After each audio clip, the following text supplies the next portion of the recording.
There we go.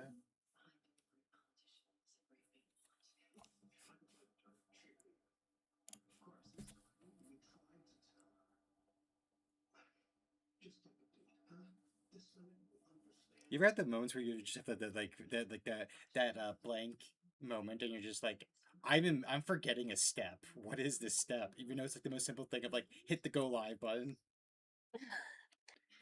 Yeah. I had that moment where I opened up my phone to do the mobile, like to bring up your stream as well, and I was just like, how do I do that again?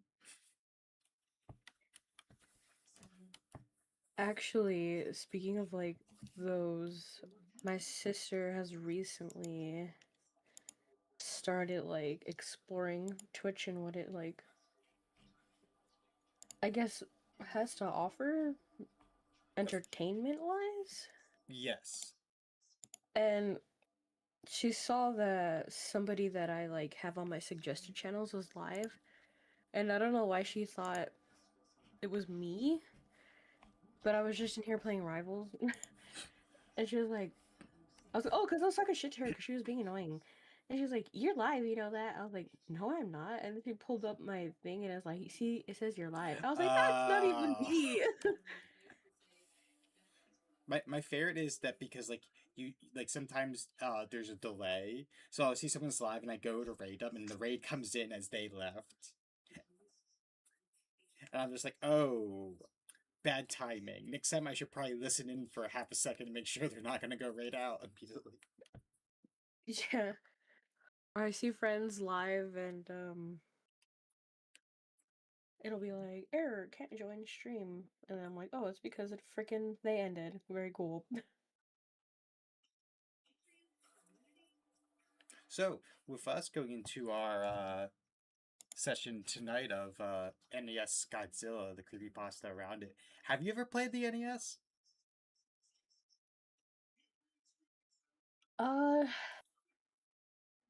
Not the original NES, but you know how the Switch has those like arcade games you could play, which you can only play if you have like The the online. live, which is so stupid, but whatever. I think I've only really played NES games on there.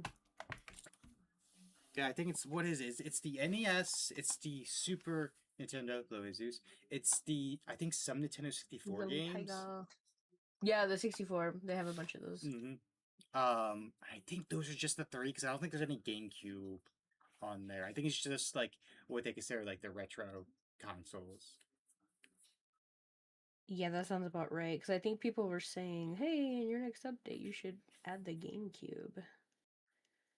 Oh yeah, because there's like so many like in the Nintendo 64 and GameCube era. Because there's this weird thing where like Rare made a lot of Nintendo games, but then Microsoft bought Rare, and it was kind of weird limbo of like because like GoldenEye is a Rare game, Banjo Kazooie is a Rare game. What was it? Donkey Kong 64 was a Rare game. Um, and so a lot of people were like, when they were going to make the Nintendo Classic, Nintendo 64 Classic, they're like, so about these games that are technically owned by Microsoft at the moment, what you gonna do? Real? You're a bit on the quieter side of things. Honestly, it's because I'm mumbling. I'm so sorry, but yeah, I totally get you. I was gonna say I haven't played the Nintendo. I technically played the like they came out like was it like what was it like I want to say more than a decade ago, where they're like, oh, here's a little console that you can buy that has Nintendo games on preloaded on it. Nintendo Oh Class, yeah. yeah, those things, they kind of look like elongated Game Boys that like they sell on like TikTok shop. Yeah, but there was like a official one from Nintendo that they did for a short bit. They sold them in stores, and like I bought a little pack. I bought one for my Little youngest brother packy. as like a Christmas gift, and then he's like, "Hey, do you want to play with me?" We were playing, and he's like, "So, how'd you guys play games like this when you were younger?" I'm like, "Look, it looked like good graphics too for us at the time." God, Honestly, yeah, because I remember playing I'm a really big James Bond fan, mm-hmm. so I would play GoldenEye a lot, and man, that It's so funny because I showed my sister. I was like, "This shit right here is peak gaming." We turned it on, and it was like shapes and blocks, and I was like, "What the hell? This shit is giving me a headache." My sister was like, "This is peak gaming." I was like, "Look, to be fair, you know the new Solid Snake game? That's what I saw playing Fall Yeah. Guy." Oh God. I was playing a game. Actually, was doing Lasso with Patty, and we were playing Halo 2, and that was like the mid 2000s, and like we were playing the remastered on the Halo Achievement remastered, and like I'm like, wow, looks so good, and I accidentally hit a button that brought it back to like its old graphics, and everything looks so blocky, and I'm like, why is everything so dark? Why can I barely see some things? And I'm like, oh, you know what?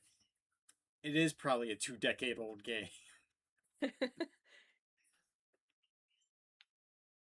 It's like, "You'll always be special to me. You'll always be Oh famous yeah, to absolutely. me." I guess the second question is then how familiar are you with like Godzilla works? um, my knowledge for Godzilla, truthfully, does not go beyond the movies. That's about it. That's fair. Any of the old movies? Or mostly like the newer ones, like the what was it? Is it Universal that has like it's not Universal, I think it's no, it might be Universal. That I think it does might be Universal.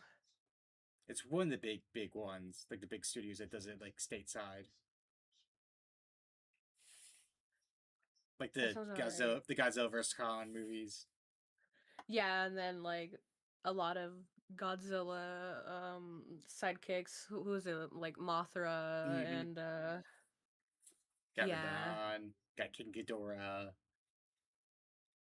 I will admit I'm a huge like Godzilla nerd. Um, like when I made like a request for a character for like DJ's um Nexus, I was gonna request Jet Jaguar, who's like a very like if you know if you're in like the weeds of Godzilla, like that's a character that would appear for like one movie and or well one movie and then didn't appear again for like another 2 or 3 decades. And But then when they show up again, you're just like, "Oh my god, yeah, you're yeah, famous again. I love you." absolutely. Because like Godzilla was Jet Jaguar was pretty much like Ultraman, brought like Ultraman slash Power Ranger made Godzilla size. That is practically Right. it. But this is a mix of both. We got a notoriously a lot of the early like consoles like Nintendo and such made games like Godzilla, Sonic, and all those. Um, and there's this famous creepypasta that I bring today, which is our theme for tonight. I'm pretty sure like its 9 chapters is going to take us the whole night. It is NES Godzilla. That's literally what the creepypasta is called. Mm. But I think we'll go back and forth with the paragraphs because there's not as much dialogue because it's all like first person in their head. Hello, Lori. Lori. Yeah, that And sounds like a good idea. shall I start things off for us? Go for it. When I was a little kid, the two things I loved most in life were Godzilla and NES games. So naturally, when Godzilla Monster of Monsters came out, it was like a dream come true. Well, almost. To sum it up, most of the game revolved around getting through very repetitive outer space levels while smashing up tanks and jets, and then fighting against Godzilla's monster enemies. Overall, it's pretty mediocre. Back then, I don't care. When I got the game as a present for my 10th birthday, I played it night and day as much as I could. Unfortunately, I had traded the game for Amagon a year later, much to my regret when I found out what that game was like. Recently, I had bought a new NES system, and through a lot of hunting and asking around, my friend Billy finally managed to find a copy of Godzilla, Monster of Monsters. Amagon. Is that actually a real thing? Oh, it is actually is a real game. Yeah. Oh, it's like Turok, I guess. Huh. I was pumped to play my favorite childhood game. It never even occurred to me to ask where Billy found it. He also gave me some other games like Legend of Zelda, Bomberman, and some stupid thing called Action 52. But Godzilla had to come first. So I started the game. and the nostalgia came flooding back like a tidal wave. Godzilla's 8-bit theme song flooded proudly through the speakers, and I was soon grinning like an idiot. Some people laugh at me for playing such outdated games, but I never had as much enjoyment for any games other than those on NES. Those 8-bit games take me back to to when things were much simpler, more safe. But after what's happened with the game, I don't have those feelings anymore. That sucks. Dude, like nostalgia, like I get hit by it sometimes like that, where I'm like, wow, I wish I can go back to like getting home What up, from Dookie? getting home from elementary, like getting home from like second grade, running to my room, like hopping onto like the game people and putting like Sonic Adventure 2 Battle and just play for 2 hours. Mm. I think when you're able to play something for so long, though, and then you kind of look at it and it doesn't really hit the same anymore, it's kind of like painful in a different type of way. See, people who don't play video games, and it's not like, it's like you don't know, but like reality, like I feel like okay, so like a lot of people find comfort and solace in a lot of different hobbies, but for people who play video games, it's such a tender pain that kind of hits you because it's just like God, you poured so many hours and so much love into something, and then when you go back to it, you're like, oh man, I feel nothing. This is Yeah, nothing now.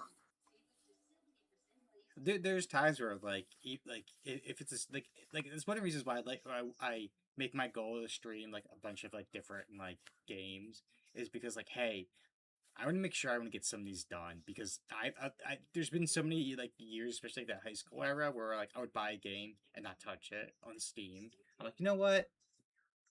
Maybe I'll find something that'll like really spark some life into me. I'm so guilty of that, unfortunately.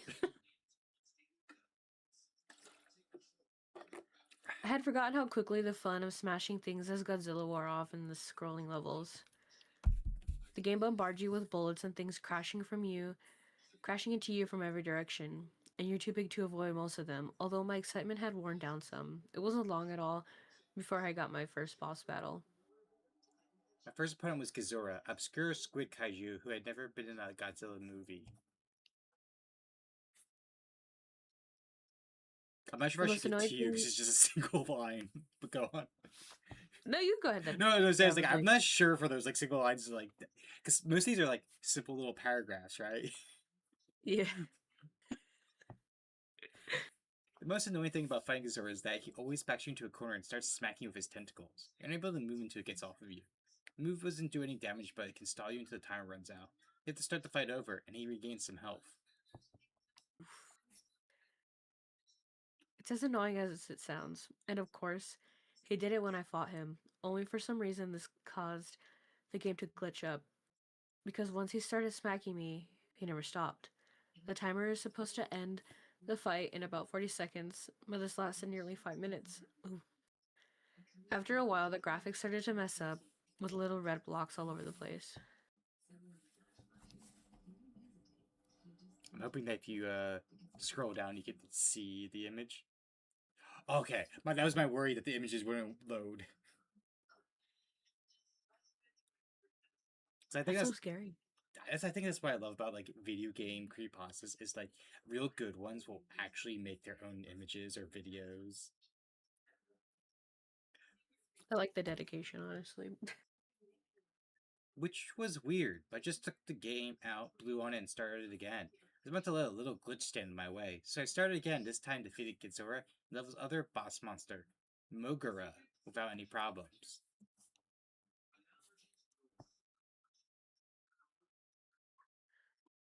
So then I was into the next planet, Mars. I browsed around the board and found something unexpected. Where Varan's piece should have been, there was instead a piece representing Titanosaurus. There were only 10 kaiju in the game, but Titanosaurus was not one of them, or so I thought. Perhaps Titanosaurus was originally intended to be in the game, but was swapped out with Varan for some reason. You know what? I should probably share the images as well for the chat. That's a good point, Saku. That is a very good point. Oh, actually, I think. Hold on. I'm gonna induce I believe it's, yep, F11.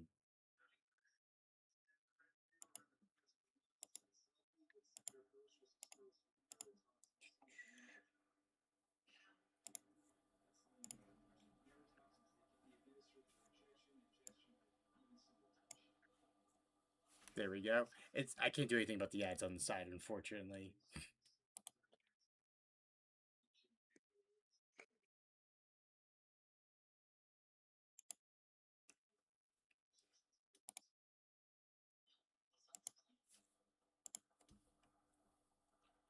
So I began to feel very excited. Not only was I playing my favorite game, but I was playing a prototype of some sort, new monster. Needless to say, I ran through the levels as fast as I could to see Titanosaurus in action.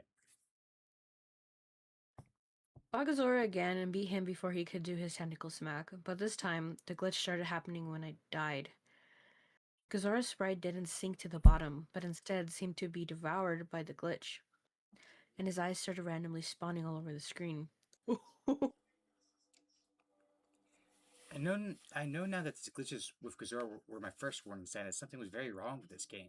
But foolishly, I ignored it and proceeded on to fight Megura, who this time had a glitch of his own.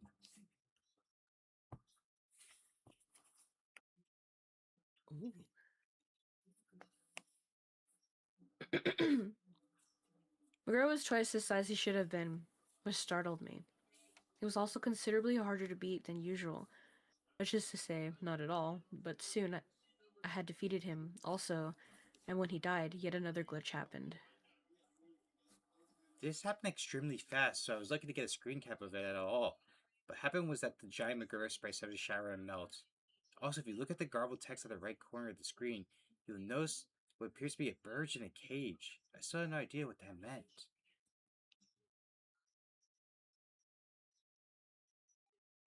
At this point, I was about to fight Titanosaurus, and I was worried as to what kind of glitches would happen this time. But to my surprise, Titanosaurus looked just fine. Although all the game's bipedal monsters were the same height, Titanosaurus was a bit smaller.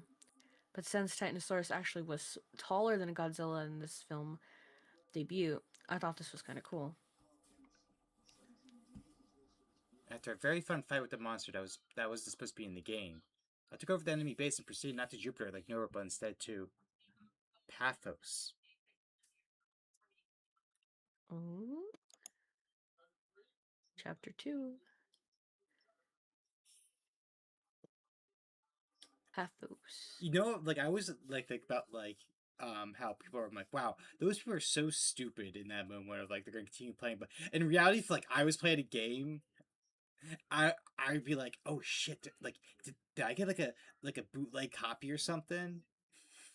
No, I would honestly be thinking the same thing. I'd be like, wait a minute, maybe I should film this. This is crazy.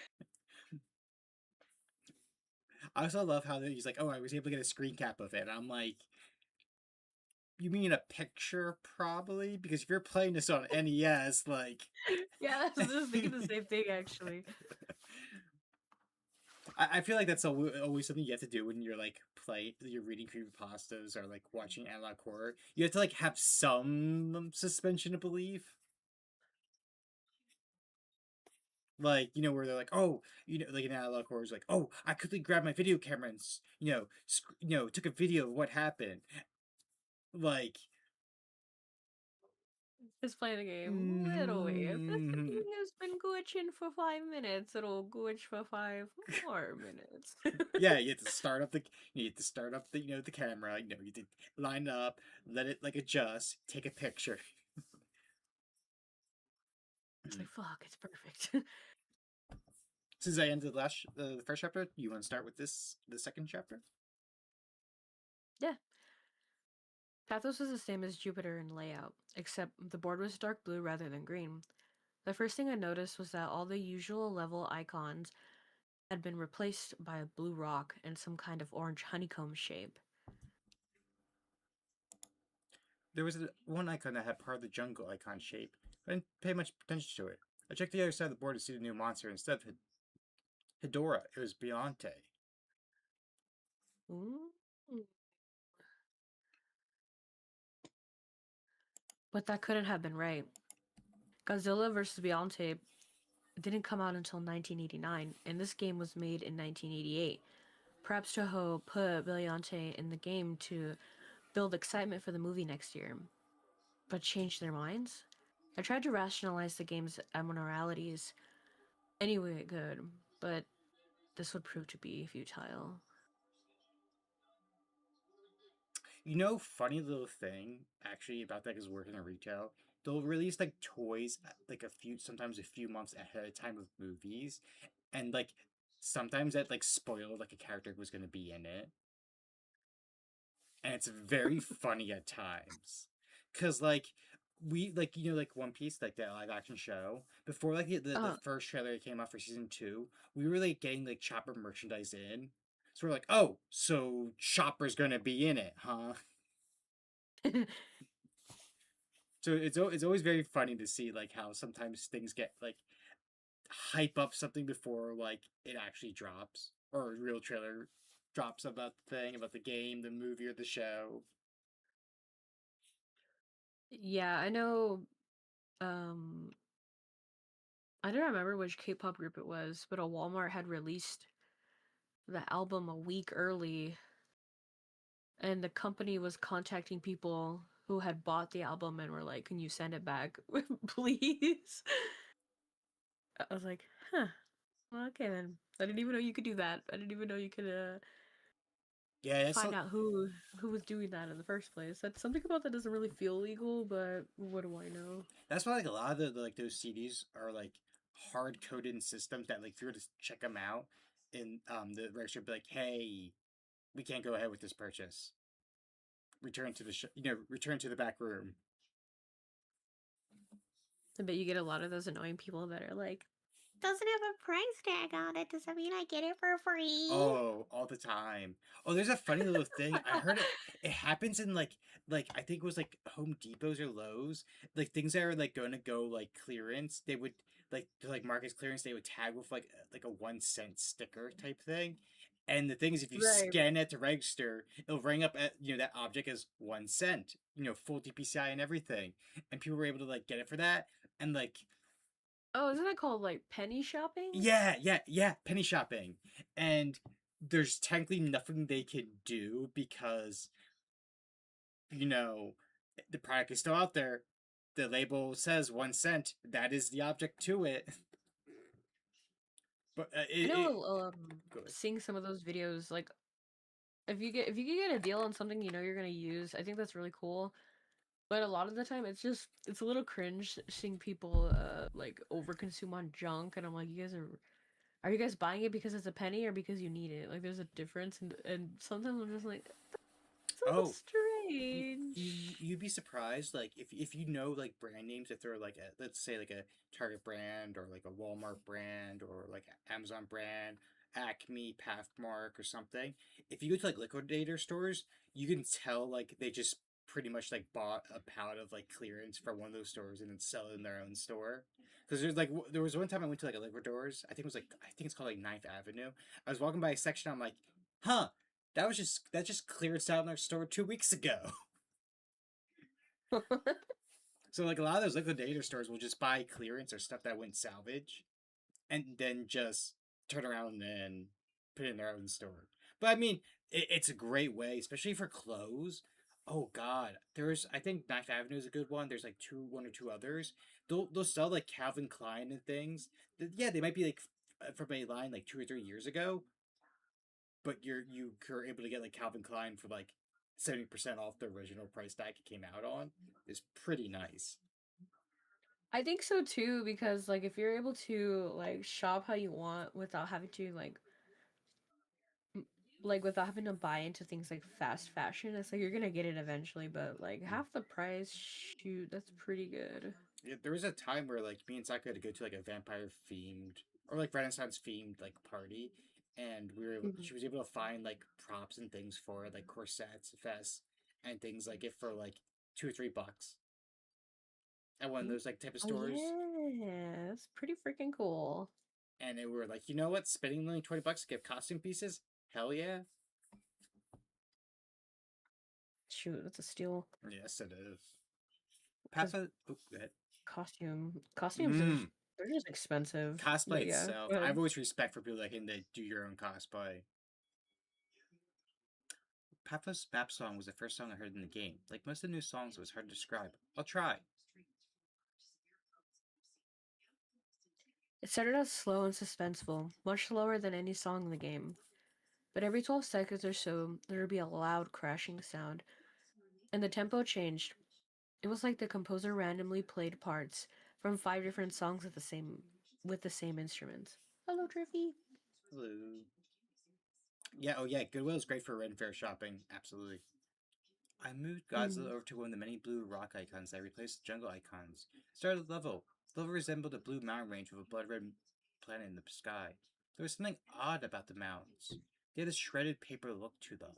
I thought at first maybe the glitch had affected it, but it looked far too intentional.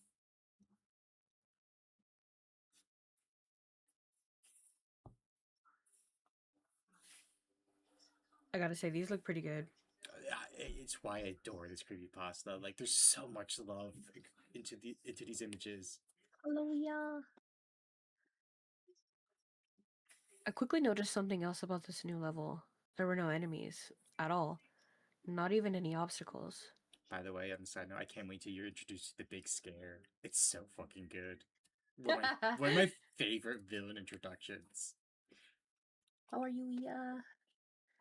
I hope you're well. I hope everyone's well, by the way. Yeah, I hope everyone's doing well. It's cold this week for like, the whole country. It is cold, even in California. I'm good. How are you? Doing pretty good, actually. Sleepy day. Good day. Good day to read. Good day to be Yeah, scared. I agree. Hey, we don't have to shiver from the cold. We're gonna be shivering from the story. I should also mention this was the point. This is where the point meter started to become glitch beyond comprehension. But it didn't bother me much. I never keep up with game points. Without having to focus on anything, I listened to the music while walking through the level unopposed. The music had a sorrowful feel to it. It would have been rather pleasant had I heard it in a normal game. The level on for 3 screens, but with no obstacles around, I finished it very quickly. I tried other levels of the same type to see if any enemies appeared, but there were none. There was else to do seen in the Blue Mountain, so I tried the other level type. Started one of the orange levels, and my eyes were assaulted with the grotesque background of Tremor's orange eyes. The sky was the same as the ground, so I assumed the game was indicating that the level takes place in a cave. We're putting the spooky on. We sure are. Oh yeah, that is definitely a color shock to your eyes, going from that darker color Oh to this yeah, type of orange. I I'd be I scared. I'd be like, "What's going I like to think it's intentional, like the clashing of like different color zones from like the blue, green, and purple to like the red, orange, and yellow. Like it's made to like suddenly like swap around with little to no sense. on?" Oh, for sure. The only enemy here was Matango's spawn, but you can see the little bastards were everywhere. The music certainly didn't help. For the mixture of screeching sounds and loud drum beats that sound like a monster's theme in a horror film, after completing it, I tried to avoid playing through any more of those levels whenever I could. The map was so short, it was only a few minutes before I was headed towards a rematch of Gazora and Magora. But this time, their sprites, and attack patterns were vastly different. I fought Magura first. Magura's replacement was a flying machine with a slight resemblance to a Pascola alien. It was a bit like fighting Mothra, only moved with a lot more grace. It attacked by spinning its front tentacle with a corkscrew, but it still had an eye beam, except now it fired from the drill.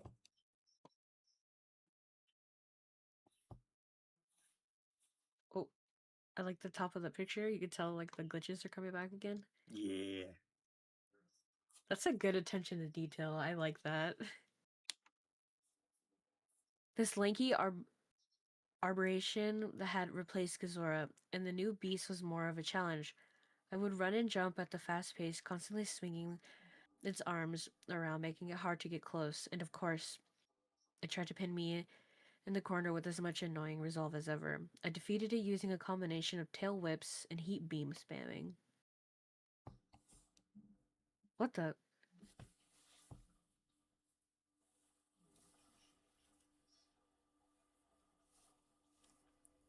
Let that sink in for a moment. Like that kind of creature. I defeated them and was going to fight Titanosaurus. When I started to fight Titanosaurus, was nowhere to be seen. The game simply went back to the map with the Titanosaurus piece now missing. There was no one left to fight now with Beliante, so I eagerly started the battle. I was quite surprised that Beyonce started the fight in her rose form. She was immobile and used tentacles to keep me away from her main body, which took the most damage.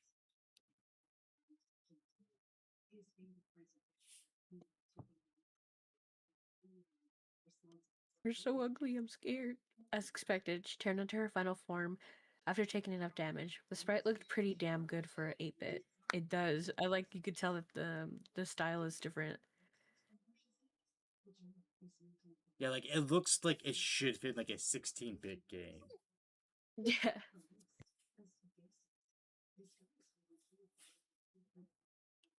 The battle technique was the same, except that Bellante could move, a bleed slower than any other monster. Being hit by the tentacles did more damage now, and Beyonce could do an acid spit, which I managed to avoid by jumping it in the screen cap.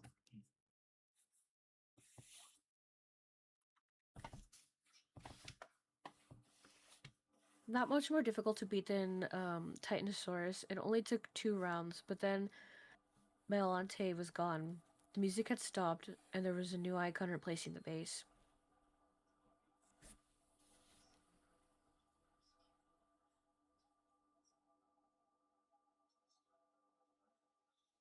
See it in like the top right there, the red. Yeah, I see it in the red. I don't like that. That's scary.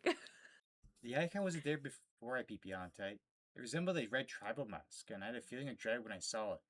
But it's since it replaced the base, it must be the only way to exit Pathos. Moved the Godzilla to the square and started the level. Run, what? It was a hellish looking place with no sky and a flickering fire in the background. The fire looked far more advanced than anything I've seen on the NES. There was music in the form of a slow, steady drum. Ooh, sound resembling a heartbeat. What? All the text on the top of the screen and the life bar were gone. In their place was a single bit of text in the middle of the screen that said run. My feeling of dread intensified. I cautiously walked through the level, but like the blue mountains, there were no enemies that paced around for a minute before thinking, run? From what?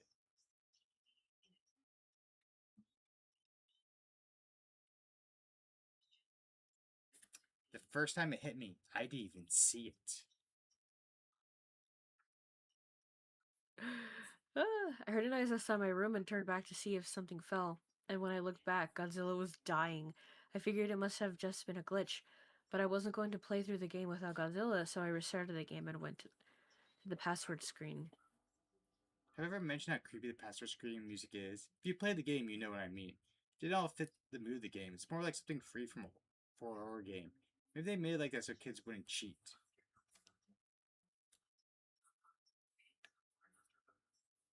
Or I think for a minute weren't they doing that for people who were like illegally downloading the ROMs with like the crazy music? So they were capable of creating something like that Yeah, because they have before. Nintendo did it with a lot of their games, especially like the main titles like Mario. There'd be I think one of the most famous ones is like Mario in a cage, and it gives like a flashing screen of like we know you didn't get this game the right way, etc. Um, I think the Sonic one of the Sonic games they had like a music screen like you listen to music by typing in their number, and there was this one number that would give like a really creepy music and a creepy face Sonic. That was like a little Easter egg. Sonic.exe be like. There is some like actually good Sonic EXE games now. Funny enough, it just took like a decade. Very true. I was quite annoyed at this point because I thought I was going to have to fight all the monsters again, but that didn't happen. The game started me off right where I was before I started the red face level. So I tried again. Made sure to pay attention this time. That's when I heard a low belling sound. then I saw it. This thing. Do you know that feeling in your body has when you feel like you're in extreme danger? You start to recoil and tense up as the adrenaline flows through your veins and your nerves start to feel very cold. That's the feeling I had when I took this screen cap.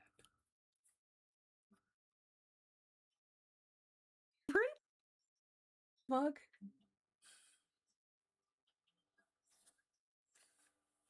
I hate everything about that. Yeah. I haven't seen all the Godzilla movies, but I'm pretty sure pretty damn sure this was never in any of them. It had to be something that the creators made up. What kind of sick fuck would put this in a children's game? Oh my god, it moves. Give me 1 second. Yeah, no problem.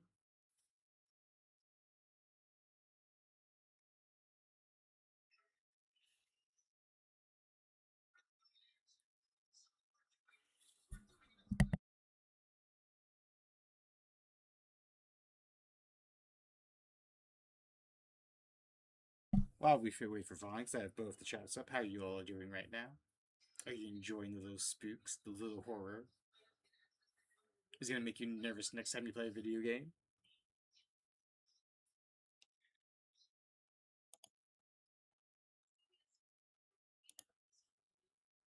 That's a nightmare. That's definitely a good way to put it. It's definitely nightmare quality.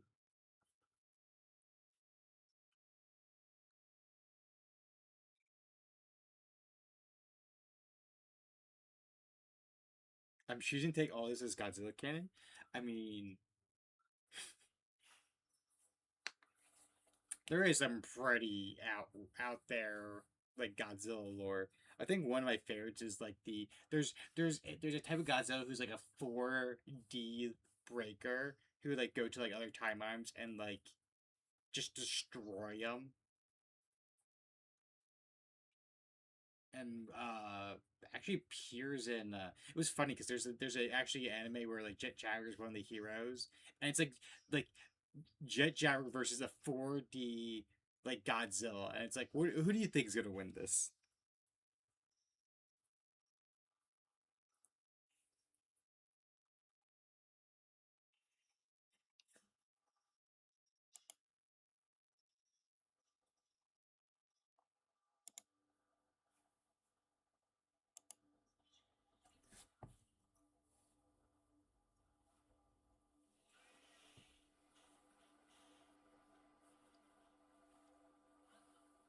He's trying his best. He is trying his best. But when it comes to the creepypasta, especially the game ones, like this is one of the first you I think of. Like I think everyone knows Ben Drowned. Even if you never read it, you know of it. I think Lost Silver is another one when it comes to it. Not like creepypasta, but definitely because it's Pokemon. But I think it's like one of the more famous ROM hacks is Pokemon Snakewood. The Mario 64 one. Trying to think what would be like up there when it comes to like video game creepypastas. Oh,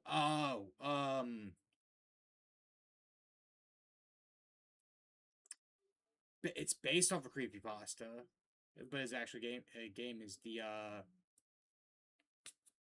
Five Nights at was it? It's like Mickey something. It's like Silver something. That's a famous one where it's the creepypasta based around someone go exploring an abandoned attraction. It was like an island.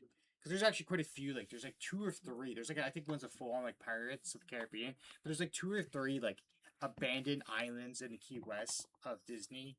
Like there were supposed to be like attractions that were like, oh, we're just gonna abandon this because like something happened, you know.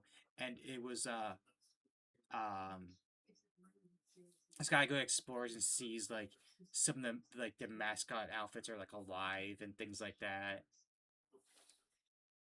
And someone made like a Five Nights at Freddy's style game on it, and it was like rather famous. It was like probably one of the most famous like fan works of like Five Nights at Freddy's. Um, but unfortunately, Disney like came at them and they had to like stop like production of it. Oh, I don't Uh, know why I thought you were talking about Indigo Park for a second. oh God, I'm excited for Indigo Park. Like they released a like trailer for like chapter two. Ben Drown is such a classic. Y'all were in here talking Mhm. about Ben Drown without me. That's crazy. I was saying like while we're waiting for you is like this is like one of the ones where I think first of like a video game creepypasta like this is up there. Real. I do think with Indigo Park, I was that like I have to, like hate to like side tangent real quick while we're but I was so curious because I played the first part, right? You know, Right. you meet some of the villains, right?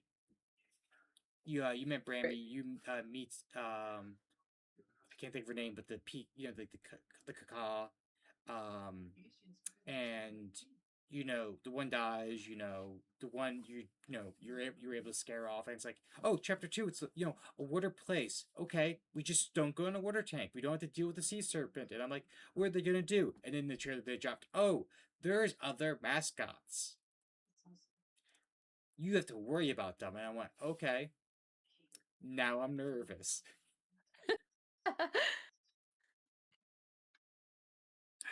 I kind of like the idea of like abandoned exploration games, though. Like the first one you mentioned.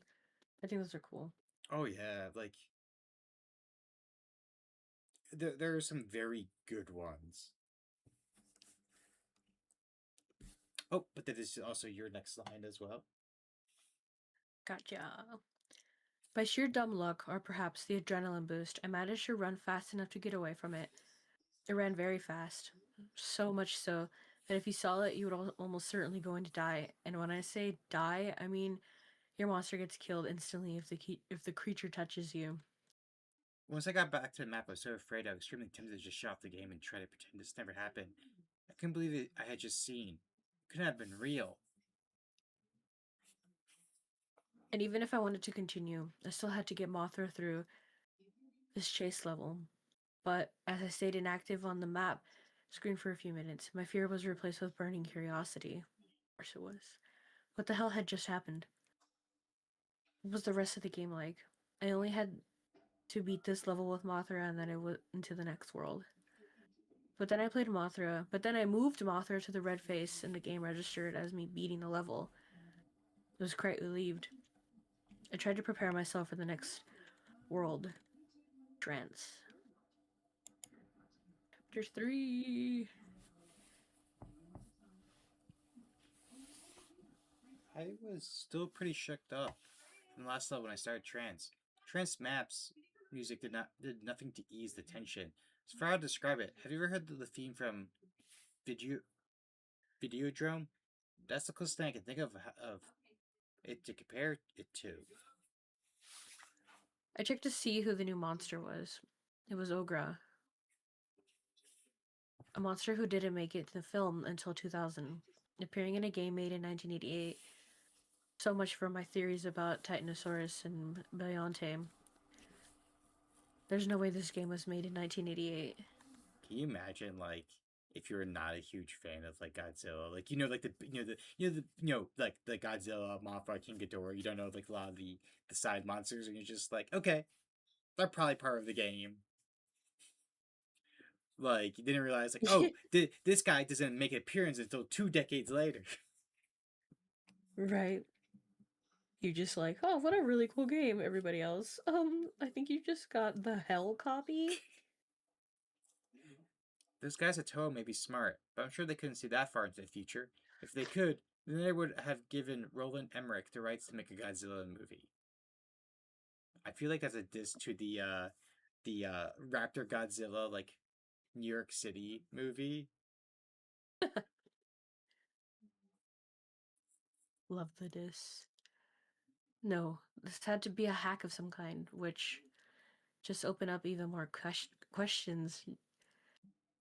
Who made this hack? When? How? And most importantly, why? The why was the question that bothered me most. My immediate assumption was to think Billy did this to pull a joke on me, but that can be right either. Billy didn't know how to make a ROM hack. Yeah, Billy was too stupid for something like this. And if he did, he'd probably just do something simple and stupid. Oh, see? Like replacing all the monsters and recruiting Charlie's genitalium. Unless Billy had amazing game editing skills and a serious dark streak to his imagination that he never told me about. He could have had made this. Is this even possible to put a hacked ROM into a cartridge? Aside from all that, my eye was drawn to a new icon on the map. A question mark. I was really curious as to what it did. I'm sure you're also curious, so I'll explain the quiz levels now, since this is when they started appearing. There was one of these per map from here on, and they always appeared near the start of the map. When you start in a You quiz start? level, oops, sorry. No, go ahead. When you start in quiz level, you appear on a screen like this. What? You like dogs? Yes. Yes. As you can see, there's a question at the top, a yes and a no button, an emoticon in the center. I refer to the emoticon as face. Real creative, I know. And for convenience, I'll refer to face as the one thing asking the questions. The music for this quiz levels was a track actually in the game. It's the one that plays when you try to use the Ghidorah cheat. You got sent to an unplayable level. Ooh. Face asks you 12 yes or no questions, and you move your monster to the buttons for the answer. When you answer, the question disappears and the face changes expressions for the 8 seconds, and then he goes back to neutral, and a new question comes up. There was no time limit, nor any right or wrong answers. Face has no respect for the player's personal boundaries, and sometimes acts deeply disturbing in personal questions. For example, do you like hurting people? Have you ever killed? Have you ever been touched by a family member? What the fuck? Other times, he would ask questions that were either mind-numbingly stupid, is the sun hot, is water wet, or just flat out ridiculous. Does your dog like the president? My dog hates this president. By the way, if I haven't made that known, I'll make it known now that my dog hates this president. And maybe once per quiz, Face would ask you a question about the game. With one exception, Face's expression changes seem to have no effect on the game, except for indicating what the game creator thought of your answer. The reactions rarely made any sense, and at first I thought they were randomly generated. The questions never followed a pattern. Face never stayed in the same subject for more than 2 questions. Early on, there were questions that made me think Face was building up to something, only to then ask some stupid garbage. Here are the expressions of face that I saw while playing. I'll separate them into 2 categories: the expressions I understood and the expressions I didn't.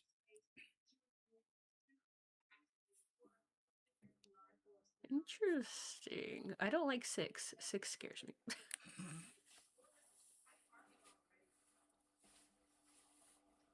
First are the expressions I understood. So 1 is neutral, his default expression.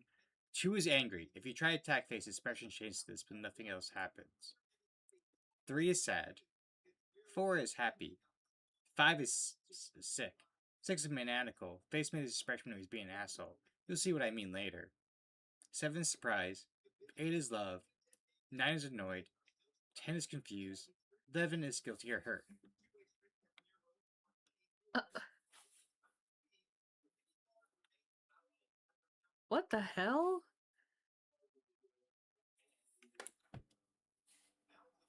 Has like 6 in this one. 6 is funny. This is Mike Wazowski. And here are the others. 2 of these only appeared once, numbers 1 and 12, and I suspected they might have been in jokes from the creator. So 6 and 12. Oh, yeah. 1 and 12. 1 is kind of funny. Unironically, would use that as an emoticon in text. The respective questions were, do you like ice cream? And are you a tough guy? I think I would use 2 unironically at times. As for the questions of the first quiz, luckily I had a notepad and pen handy. I have trouble remembering things, so I often carry one around and jot things down. Sometimes I do it when I'm bored, so when the first quiz started, I thought I record what happened. I'm glad I did. Ooh. Here are the first series of questions, my answers, and face reactions. Quiz 1. Do you like the game? Answer. Yes. Reaction, happy. Are you afraid? Answer, yes. Reaction, surprised. What? You are afraid? Like, can you imagine, like, I didn't even start the real scares yet. Question 3. Are you over 18? Answer, yes. Reaction, weird face. Number 4. Do birds have teeth? Answer, no. Reaction, love. Question number 5. Is peanut butter good? Answer, no. Reaction, sick.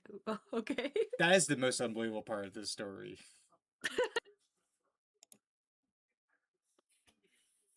Does the moon rotate? Answer, yes. Reaction, weird face number 11. Question number 7. Have you had a job? Answer, yes. Reaction, confused. Question 8. Do you like hurting people? Answer, no. Reaction, annoyed. Oh my god. Question number 9. Is the sun hot? Answer, yes. Reaction, sad. Question 10. Do you like dogs? Answer, yes. Reaction, happy. Question 11. Is the president good? Answer, yes. Reaction, weird face number Okay, 3. okay. But if you like scroll up to reaction face, the weird one for number 3, that question feels a bit fitting. Yeah. Like, really? Question 12. Does your dog like the president? Answer, no. Reaction, angry.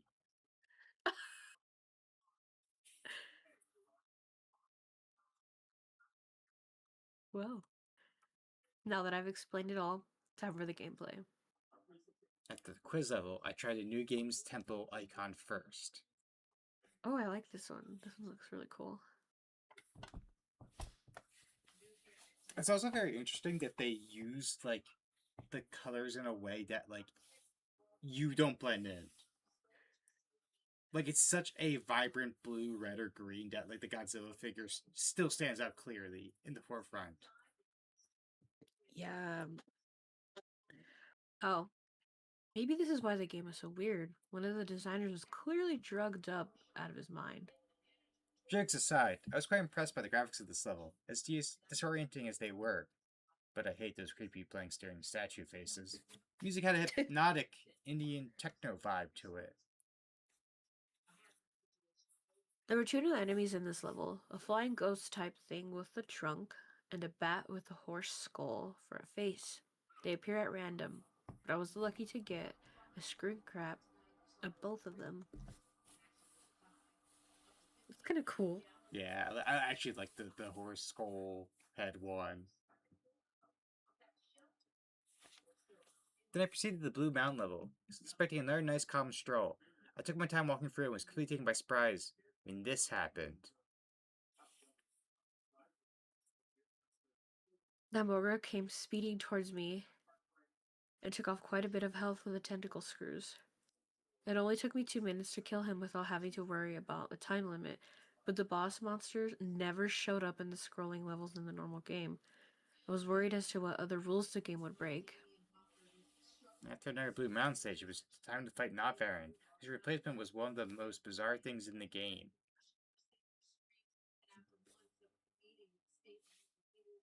This strange creature attacked you by kicking, and also opening his chest and firing heat-seeking missiles. Still don't get it. The missiles were sometimes a pain to deal with, but I found that you could tail whip them out of the way. Notvaran was probably the easiest of the monster's replacements. Whoa! That's crazy. The same could not be said with not Hedora. Apparently, the source of the horse bats, Nahador was the most aggravating,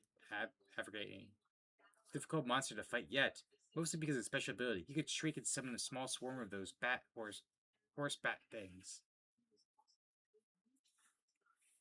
I know there's only 2 in the screen cap, But every time he did this, about 10 would arrive. The AI took advantage of the distraction, and attacked twice as fast while the horse bats were flying around. Once that annoyance was over with, I went for a green temple level to kill some enemies to restore my health.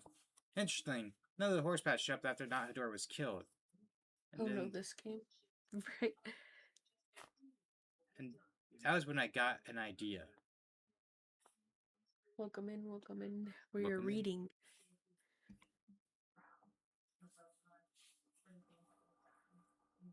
Your turn. Wait, where did you stop? The idea? Yeah.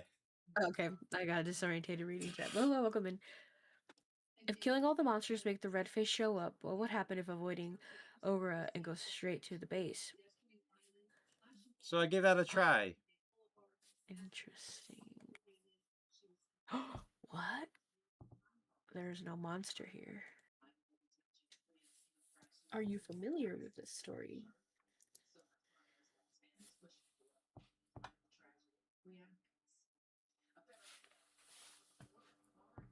The game told me there was no monster there when I tried to start the base level, and immediately afterward, the game took control of my Godzilla piece and moved it in front of Ogre. My little trick didn't work, so I tried to prepare myself for another chase, but first, I had to beat Orga. If I ever confirm another thing, whoever created this game hack was clearly a Godzilla fan. Not only because they picked a monster like Ogre, but because they actually implemented something that happened in Godzilla 2000 in a really neat way.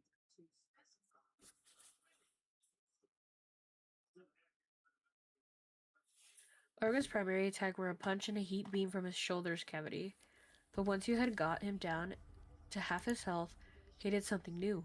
He would expand his jaw and try to swallow Godzilla. Whoa, what? In the process, stealing your health and energy. Oh, crazy. But in doing so, he gave himself a new weakness. Firing a heat beam into his mouth would take a devastating 4 bars off his life meter. With that weakness revealed, I soon beat Orga. And despite how much I had hoped otherwise, the red face appeared on the map, and the base was, and the music stopped. I read it myself as best as I could. I started level with a scene that was basically the same as the first. I didn't waste a millisecond before I started hauling ass. I soon encountered obstacles in the form of ground tiles suspended in air. Most of them you could jump over or destroy, others you had to crouch under. About 40 seconds into it, I heard the horrible bellowing roar and saw the spider beast falling close behind me. Stats Oh about god. obstacles barely slowed it down. It would back up and then charge its way through them, smashing them to bits. When the smaller obstacles got in the way, it would expand its jaw and swallow them whole. Just saying, if I had to crouch under something in like a situation like this, I'd be so pissed off. Right? My anger would like easily overtake my curiosity. I'd be like, man, this game.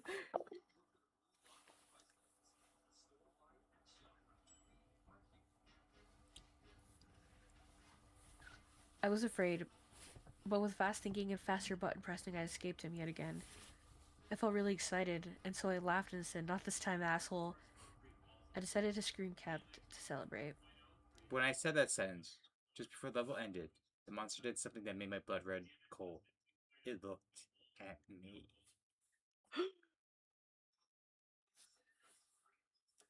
That wave of mortal terror took over me again, and I sure as hell wasn't laughing anymore. I took another screen cap of the next level title right before I rushed to the bathroom to splash some water on my face. And to take a piss I nearly failed to contain when that fucking thing looked at me. Dementia. Chapter 4. When I got back to the game, I was getting very upset and confused. Thoughts about the way the monster looked at me. The game couldn't have heard what I said. That's impossible. It had to be random occurrence. But why did it happen precisely at the moment I insulted the monster? Nothing about this game made any sense. The new Godzilla monsters, the weird replacement monsters, out of the place imagery, like the green temples, quiz levels, and the red monster chases. They didn't seem to add up in any kind of meaningful way. If it was a prank, it wasn't funny in any way I could understand. They clearly put far too much effort into it. They were trying to make a genuine sequel with the new Godzilla monsters. Then why did they add everything else? Maybe some kind of art experiment. Some group project made by a bunch of really talented and crazy people, and they lost the cartridge somehow. Maybe they intended for some random person to find it. That kind of reminds me of I think in Japan for the DS, didn't they make these like a handful of like cartridges to like give employees to like do training that way for McDonald's? Do you know what I'm talking about? Yeah, So like those are super rare to buy now, but it's just like a training manual. Like what do you want this for? there was something I saw on like a guilty pleasure like shows or like the Pawn Star shows, and Uh they sold like it was like a demo deck for like Magic of the Gathering because it was like all oh cards they would like pre-print cards like ones that are not like official that would go out in the game.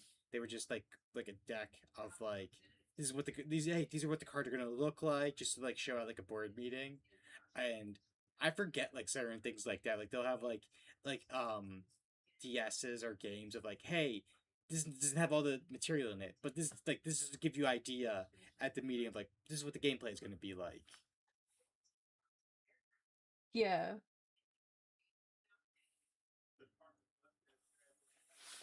Shoot, that's honestly crazy. It was all just fruitless guessing. As far as I could tell, there was only one way to figure out what the deal with this game was, to play it through to the end. Maybe, just maybe, there could be something in the credits, an explanation by the creators, let's say the creditors, as to why they made this, or it could be something much more cryptic and strange, maybe even something horrifying. Like, oh, speaking of like art experience and everything, remember like I think it was like I know like PT was one of the games, but they were like once you played it, you could and to completion, you couldn't play it again. I think it was. Oh yeah, or I think yeah, I know for sure when they took it off of the PlayStation Store, you couldn't buy it again. So like if you had it, you had it. But I think if you like play the game, like once you beat it, you couldn't like restart it. You like that was the ending you got. I think so, yeah. Something about that sounds right. And I know that was like a reason like why people were having trouble like figuring out the story at first was because like hey, you had to you had to like delete all files of it off your computer and then like re-download it to like try it again. I know some games are like that. If you beat it, there's like a little like because like one shots like that. You have to like go in and like delete it completely, like Oh, really? all like off like the app like your app data and everything on your computer. That's the only way for it to like be like if you were to start it up again. But I think because like Steam saves your sad save data that you can't like do it. But like certain games I know like they like make a note somewhere in your files of like hey this game is beaten so if they try to restart again put them on the screen. Yeah, that makes sense. Because I know if like if Also, oop, go ahead. low key hate the fact that like I understand why Steam does that, but like when you try to delete it and you go back, it's like you have to go into the file to delete most of the saved data for the game because it's like if you keep downloading it and deleting it and downloading it, it's not gonna do what you want it to do because all of the files and everything that's still in it is still there. Yeah, I learned like that the hard way with um it was Skyrim. I was playing my Skyrim, and like depending on like which if you have like which versions of Skyrim you have, it's gonna be like what's like what mods you need to get and things like that. And I was going through it. I'm like, oh, there's an old save file here. I wonder if I could play it. And because it was a different set of mods and not the exact mod list, it would just crash immediately. I'm like, okay, well here I go Oh yeah. starting the game back up because that was not my save. That was a different set of mods. Me with Sims, and then when you don't have like all the mods installed properly, like you'll have like bald Sims because of like the mods that have the hair. I'm Yep. just like, why? Why can't you just load right, please? I had a few like that with like because there was like outfit ones like for like Skyrim that would be the same way. They would just like go to the default armor, or they would have like their bodies would be like almost like see through like blue type of thing Oh because yeah. like Gosh, for some Skyrim. characters like the clothes was like built into them Yeah. because like I think some of like the famous like Lucian or like recorder um NPCs like if you're like trying to remove certain stuff off of them it was just like oh that body doesn't exist anymore. Yeah. Yeah, I know what you're talking about. Before I got a good look at the dementia board, I considered replacing trance to see if the replaying trance to see if the red monster would look at me again. But I decided against it. I want to keep moving forward. I was somewhat worried that backtracking might cause the game to become even more strange. The Dementia Board music sounded a lot like Satan, like Saturn music, except it was slowed down and played with a piano sounding instrument. Like most of the new map themes had a dangerous, suspenseful feel. Also, the music. I looked at the dementia board. There were 4 boss monsters this time: Space Godzilla, Manda, Gigon, and Baragon. I was surprised that there were 2 new total monsters this time, but the best surprise was still to come. Of course. Started the quiz level. Here's another list of results in the same format as the last one. Quiz 2. Question 1. Can you swim? Answer: yes. Reaction: happy. Question 2. Do you like fish? Answer: yes. Reaction: sick. Question 3. Can penguins fly? Answer: no. Reaction: sad. Dog. For real. Question 4. Can it spin in all directions? There was no clarification of what face meant by it, so I just guessed. Answer: no. Reaction: I surprised. don't know why, but my mind went to, I don't know, like for that question, it was like, the same was like, of like, can I stack donuts on it? Yeah, stop. Because I was thinking the same thing. I was like, are we thinking about the same thing? Man, I regretfully informed that we were thinking the same thing.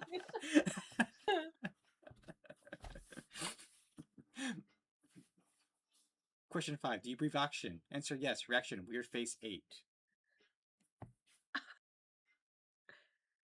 Question 6. Does it taste good when you bite a woman? I don't know who came up with this question, but I really hope they're getting mental help. Answer: no. Reaction: annoyed. The Noid being like, hey, don't king, king shame here. Question 7. Is it night where you are? Answer: yes. Reaction: weird face number 6. Question 8. Do you like cats?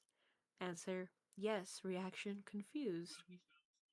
I want to say, because I already see this question, I hate this argument. Question 9. Is water wet?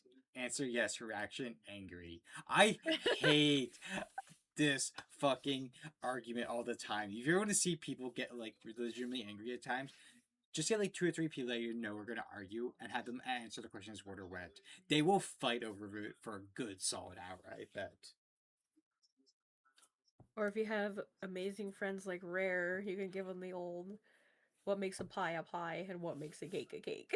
Oh God, I know that's like one of the things that like will annoy Saku or Patty is like, what is it like? Is a taco a hot dog, or is like, is something is cereal soup? Oh Um, yeah. and like, especially because they're in like they're both excellent chefs and they're both Yeah. professional in the way they cook, and it's like it's yeah, like even May is just literally said, "Don't even get me started. I will crash out." Like I it is like love you, man. those questions like are also frustrating because like I sometimes hate because whoever made those questions is just specifically to like rile people up. Faces out here being rage baiter. Mm-hmm. It's so funny. Question 10. Have you ever broken a bone? What answer? No. Reaction: angry. Happy. I was reading the wrong one. Okay, yeah, You're good. They're happy that you didn't hurt yourself. Do you question them? Do you like your job? Answer yes. Reaction hurt. Question 12. Would you like a new monster? Answer yes. Reaction weird face 11. I was entirely sure at the time when face meant by new monster, but I couldn't resist answering yes just to see what happens. The result was mind blowing. I like how May is like, in quotations, break a leg, angry face. The game took me back to the board and I found a new playable monster in the form of Angurius. Ever since I was a kid, I always wanted to play as Angurius, since he was my second favorite Godzilla monster. And plus, I never liked Mothra all that much. I moved my new Angarius piece over to the level right next to it, eager to test out my new monster. Before I get into the level description, I'll talk about Angurius a bit. Using the up and down buttons, you could choose whether Angarius stood on a bipedal stance or crawled around on all fours. It wasn't a huge difference, but being able to stand was helpful in those boss fights, and crawling sometimes helped dodge obstacles and attacks. You could punch and kick like Godzilla, but no tail whip. Instead, you had something far more interesting. The ability to curl up into a spike ball, death, and roll around. You could still take damage, but it was lessened. It was a good way of clearing out stage monsters, but unfortunately, to do this also drained up the power bar. But the spiked ball wasn't his only special ability. When you press start, he could fire a beam of energy from his mouth. It resembled Titanosaurus's sonar attack, and if it was a hack, it may have been inspired by the roar attack from Atari's Godzilla's fighting game. Also, note is that when you play it, if you're playing as Ingrius, the level meter gets glitched up. Judging by the life and power bar, I say he's on level 10. Now onto the level. As you might have guessed from the level icon, these levels are green pallets swapped from the ground and background tiles from the blue mountains. But what immediately caught my attention was the water, which has a transparency effect. Was that even possible for an NES game? I know the Super Nintendo could do it, but I've never seen a transparency effect in a game on NES. Interesting. The Green Mountains music was played with the same instrument as the Blue Mountains, but the melody was totally different. It was a very simple song with a lot of abrupt pauses followed by a loud note every few seconds. Anyways, I went for the usual strolling through the level, and again, there was no monsters or anything, but pretty soon I reached a cliff above the water. There was nowhere to go but into the water, so down I went. The water transparency made things a bit harder to see, but it's tolerable. After going underwater, I encountered two new enemies, a giant piranha and some kind of spiky bottom feeder thing. I like the piranha because I could easily tell what it was. It was the same enemy design that could appear in a real game, and there were very few enemies like this.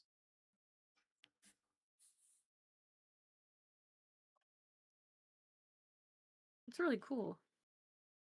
The heck? Anyway. They didn't take much hits to kill, but they were quite annoying and could considerably trim down your life if they get close enough. They also tend to travel in packs. As for the bottom feeders, they're easy to deal with. They slid along the bottom of the screen towards you, and are easily crushed the roll attack or jumped over. In the stream cap, as you can see, I'm about to run into one of them, but there are a pack piranha behind it.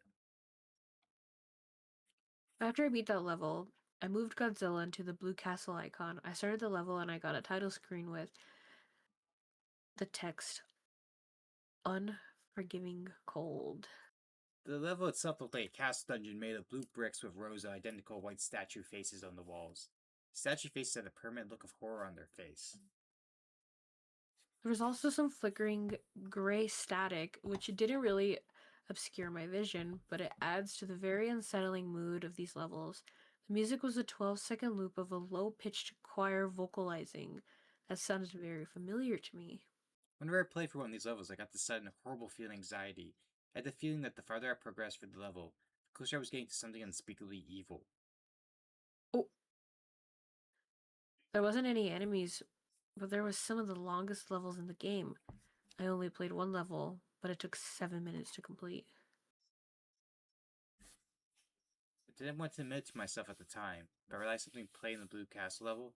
The game has the power to make the player feel certain things.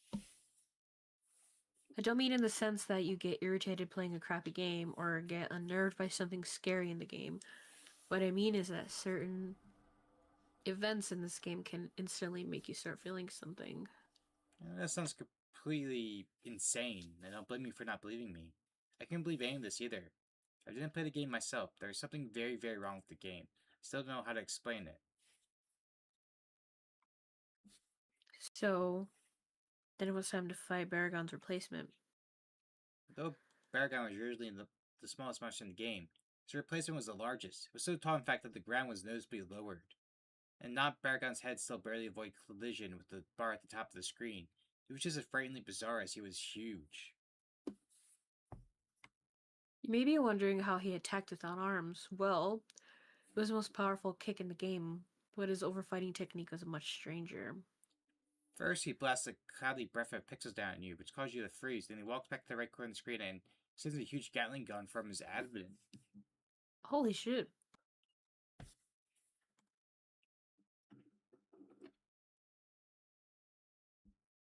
Bro was like pissing pellets in Godzilla's face. Pretty much at face level. That might seem amusing to you, but it certainly wasn't to me when I was playing the game. This attack is almost as annoying as Gigon's Saw, and not Baragon could have been unbeatable if he consistently used it. Thankfully, he only did it twice while fighting him. Once you're in freeze, you can run up and start damaging the gun, which does extra damage to him. This helped me to destroy him, and then it was time to play the third level type. So I was going to use Angrius to fight Manda and Gigon, and to fight Space Godzilla's Godzilla. It was only fitting. Before getting into the battles, I decided the third level type, the Arctic. Arctic is exactly what you guessed from the name. An icy tundra with a few watery segments. The music reminded me a bit of the Northern Hemispheres from Donkey Kong Country. In 8-bit form, a very dangerous sounding song. It made me think about being trapped in a tundra and freezing to death. Oh? There was two new enemies at the stage. The first was a creature frozen in a block of ice. It blocked your way and you had to use the heat beam to follow him out of the ice. It looked a bit like a small version of not Gozilla, only without the eye.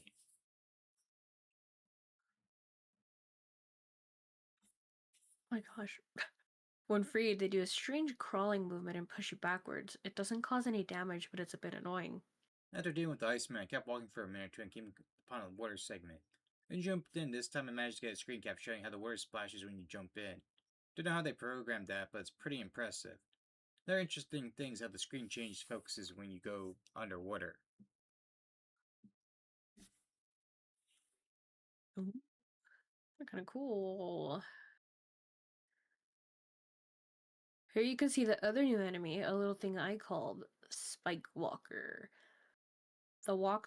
They walk towards you and explode randomly or instantly if you attack them, sending spikes in every direction. The spikes don't do much damage, but they did get me dangerously close to falling into a pit a few times. Speaking of the pits, down the water the game has a platformer element, bottomless pits. There weren't these in the original game, since it was strictly an action game. The pits were a neat addition.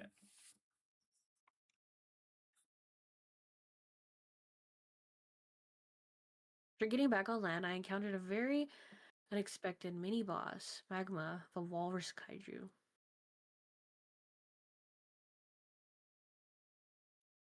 Yeah, I was like, this looks like if a mimic was trying to be a walrus, but Yeah, didn't exactly remember what it looked like. like going off of memory. Yeah.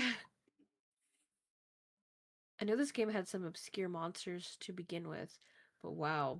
Not that I'm complaining. It's pretty cool cameo for an unappreciated kaiju. Mag's fight tactics was very simple. He had a freeze beam and he could charge into you. Not very challenging, but certainly more entertaining than the Mentigo mini boss in the original game.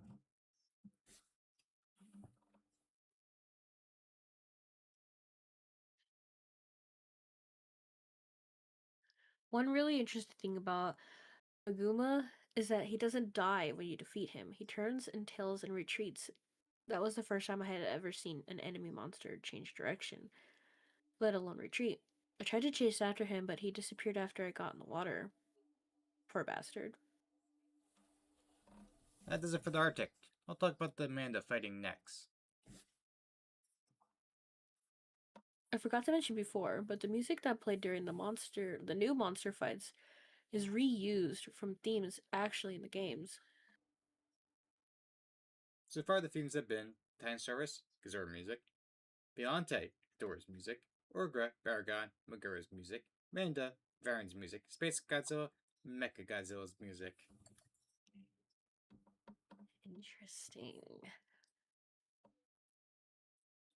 As for the fight, Manda was a fairly crafty opponent. When he realized one tactic was ineffective, it would immediately change to a different one. Manza used quite a few tricks, like spitting fire, biting, and the most infuriating of all, constricting. Oh! It doesn't mercilessly drain your life down like Gaigan's cutter, but it was by far Manda's strongest attack. One last thing to note that I found pretty cool was that the Adagon showing up during the fight to help me out. Mana crushed it at V's, but it was still cool. After I slayed Manda, I played through an Arctic level for health power-ups, and then it was onto Gaigan's replacement. When the fight started, I was very confused, because there was nothing there.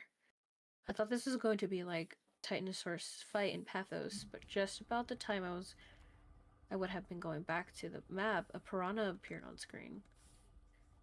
But I wasn't there for long. As soon as it appeared, the speakers made an ear-scratching screech. Nagin flew and ripped the poor fish into pieces. Holy shit!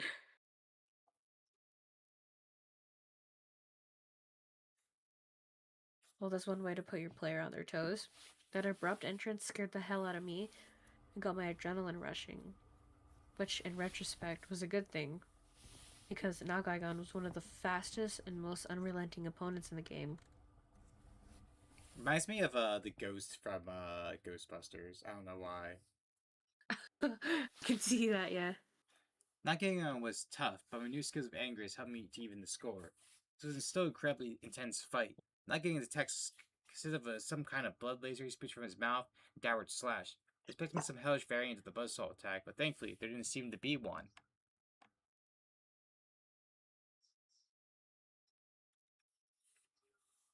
The Howl attack was invaluable in defeating him. I would have taken more screen caps of the fight, but I really had to concentrate. After that, there was just one monster left to take down, Space Godzilla.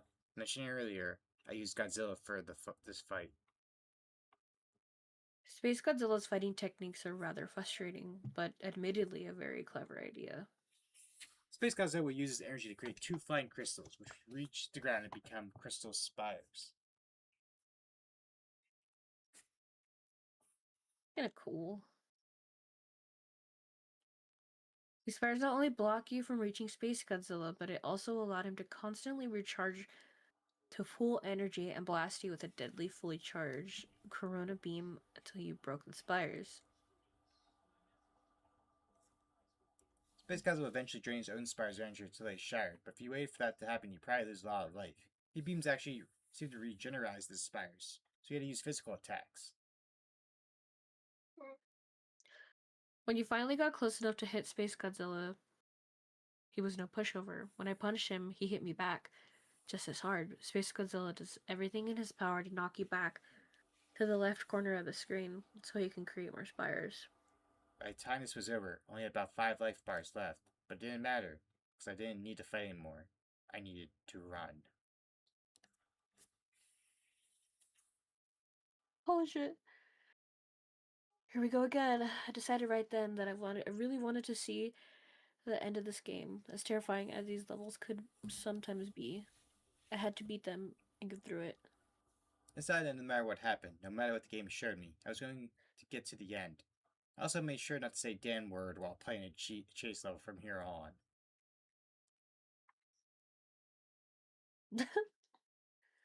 For this chase, I tried out Angarius, since he rolled attack that allowed me to move faster than Godzilla or Mothra. The chase started off with the first two, except it was a river of blood below the ground. I was beginning to get the hang of it, and the extra speed of the roll helped me get an edge on the red monster, especially since I didn't have to worry about the power limit. And I kept rolling endlessly. Like previous levels with water, the ground inevitably reached a stop, so I rolled off into the blood. To my surprise, the Hellbeast didn't follow after me, just stopped at the edge of the ground and grimace.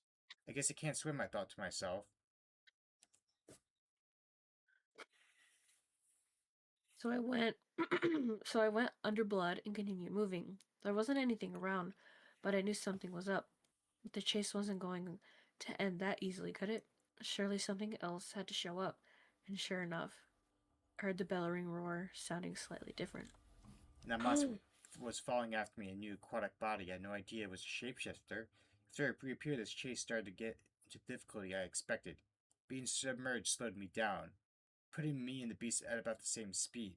The only thing that would keep me alive was fast thinking and reflexes. Encountered some bottomless pits in which mine floated up from. I assume that if you hit one, it could damage you and knock you back. Considering how fast a red monster swims, hitting the mines could be instant death, so I went through great effort to avoid them. That wasn't all I'd be wary of. Halfway through the chase, the hell beast revealed yet another surprise. A tentacle formed of intestines and tipped with a clawed set of jaw burst from its mouth, trying to pull me in and devour me. I only barely avoided both the tentacle and the mines, but could still tell the beast was getting desperate because the chase was nearly over.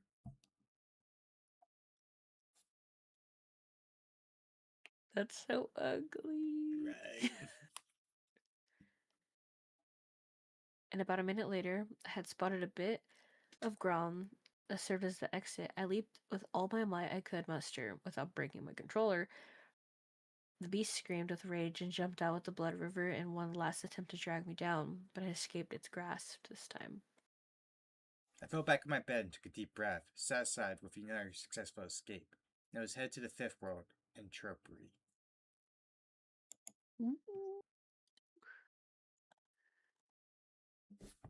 Chapter 5, Part 1, Entropy.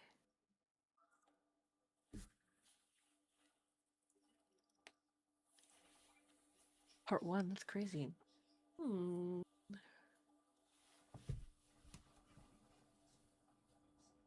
believe you start this off because I ended the last chapter. Yep. In the original game, the sixth world was Pluto. Ironically, despite being the smallest planet, Pluto was the largest and most diverse world in the game. Entropy had different layout, but was similarly huge and diverse.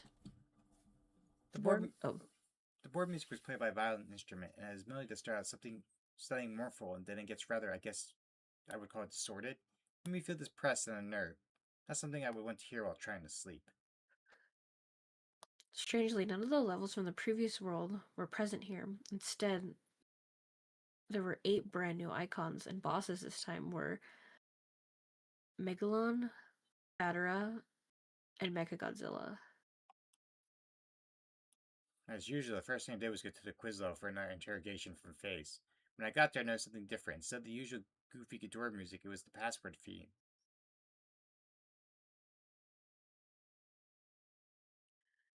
The music change seemed to be intentional, because after the first 2 questions at the start, the quiz started to take a darker tone. Question 1. Do you like ice cream? Answer, yes. Reaction, weird face number 1. Question number 2. Do you like clowns? Answer, yes. Reaction, weird face number 10. Question 3. Is time slipping through your fingers? Answer, yes. Reaction, weird face number 2. Question number 4. Do you have any regrets? Answer, yes. Reaction, hurt. Question 5. Do some people deserve to die? Answer, no. Reaction, weird face number 3. Question number 6. Is it safe to go out at night? Answer, yes. Reaction, weird face number 5. Do you find it hard to sleep at night? Answer, yes. Reaction, weird face number 9. Question 8. Have you ever killed anyone? Answer, no. Reaction, weird face number 7. Question 8. Have you ever killed anyone? Answer, no. Reaction, weird face number 7. Question number 9. Do you want to kill anyone? Answer, no. Reaction, angry. Question 10. Are you actually accomplishing anything? Answer, no. Reaction, weird face number 4. Question 11. Does life have any real meaning? Answer, no. Reaction, love. Question 12. Do you like Mafra? Answer, no. Reaction, maniacal.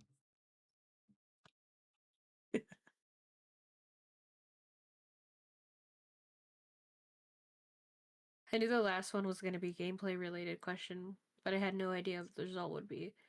I answered honestly, because as I said before, I never liked Mothra. Nobody liked playing as Mafra in this game, and there was a good reason for that. Every other time Mafra got hit, she gets slammed to the left corner of the screen, and she sucks at fighting because her attacks are so weak. The only benefit Mafra had was being able to fly over obstacles in some levels. So I answered no, and the face actually replied back to me, not only with maniacal expression, but with text. Too bad. I was taken back to the map screen. I was shocked to see that Godzilla and Goose disappeared from the board, leaving only Mafra. Face has fucked me over. Needless to say, I was pissed, but this isn't anything I could do, and I'm willing to bet even if I had said yes, I would have been stuck with Mafra anyway. Face giveth and face taketh away. Honestly, that's crazy. I took a deep breath and got ready to explore. There were two paths I could take through the board. I decided to take the lower one. This turned out to be a good choice for reasons I'll get to momentarily. The first world ahead of me was a forest, so I started there, and immediately I got an eerie feeling. There's something about this level that just seemed off to me, even more than the previous one. Perhaps it was the pitch black background. I've always been afraid of being in the forest at night. Something about all those trees makes me feel surrounded and vulnerable. And the fact that I was stuck as Mafra didn't help. Playing the game's previous world as Godzilla gave me a feeling of bravery, being in control of the king of the monsters. I'd be able to handle just about anything in my way. But it's not like that with Mothra. No feeling of strength or security. Now I'm just a weak, easily overwhelmed bug, traversing into the unknown. Back to the level. The music had new instruments sounding like woodwinds, followed by slow rhythmic drums and chiming bells. Gave me this feeling that I was intruding into some dangerous place and really should not be. After a while, I encountered the first enemy. Hello, Maz. How are you doing?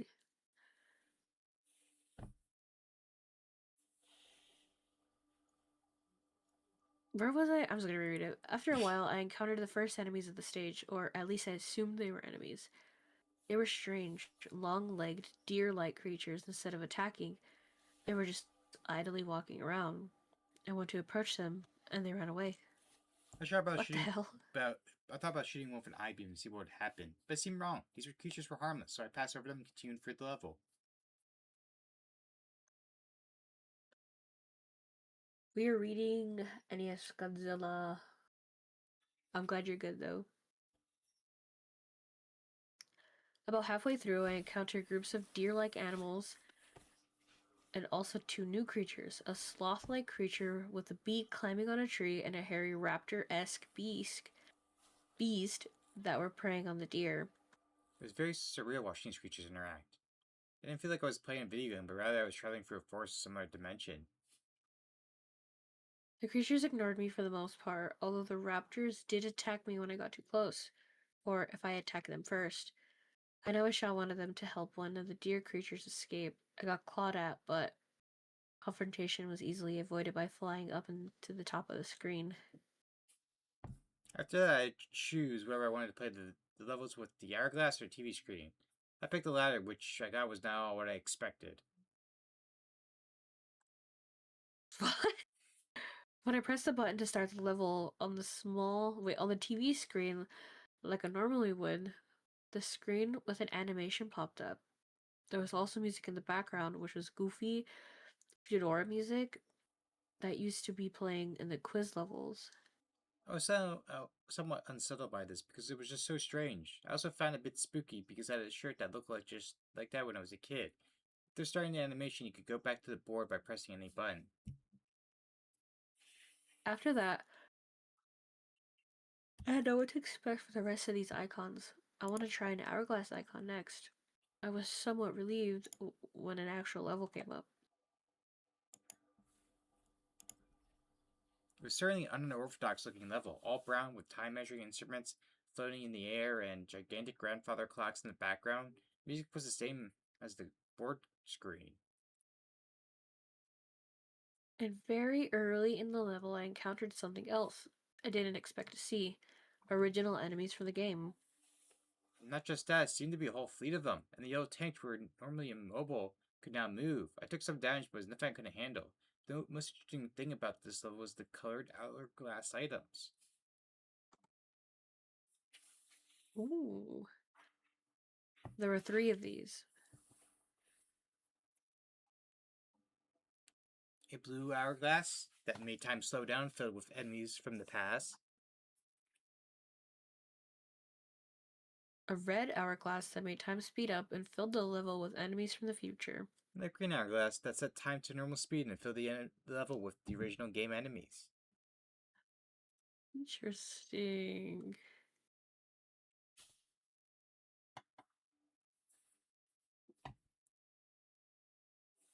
I encountered the blue hourglass first.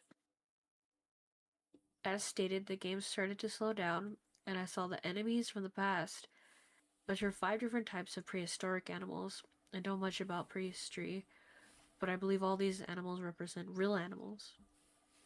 We went to another segment and I encountered the green hourglass and I fought the original enemies again. Same 5 types, so I didn't take any screenshots, but the last segment I encountered the red hourglass and the enemies that must have been from the future. Mm-hmm. Now, whether or not the game was showing me 8-bit renditions of the creatures that will actually exist thousands of years into the Earth's future, I have no idea. But with that in mind, I found this particular segment to be very eerie, and it was made more tense because everything moved faster. One of the future enemies bore a striking resemblance to something I saw in a book once called Hello, Rin. Trudon Man. Another looked like some kind of organic spaceship.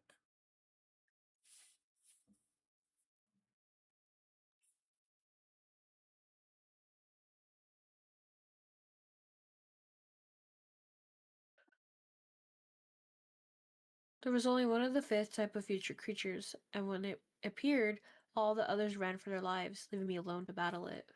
It could fly, but its sprite didn't actually move, and a single attack was firing a lightning bolt from its face. Even so, it was surprisingly powerful, and suppose it could be considered a mini boss. After defeating it, I left a health power up that restored the health and energy I had lost fighting it, which was convenient. It seemed I would have needed all the help I could get to beat this world with Mothra alone. At the previous stage, I called Time Warp, the next stage appeared to be a toxic waste dump.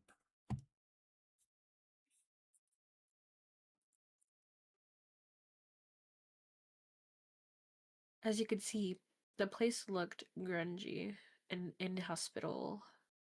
The music was a short looping of an ambient synthesizing song. Listening to it made me feel like I had sniffed some toxic fumes myself, and it was messing with my head the whole time. I even felt like I was choking while playing this level. The enemies all seem to be mutated to some degree.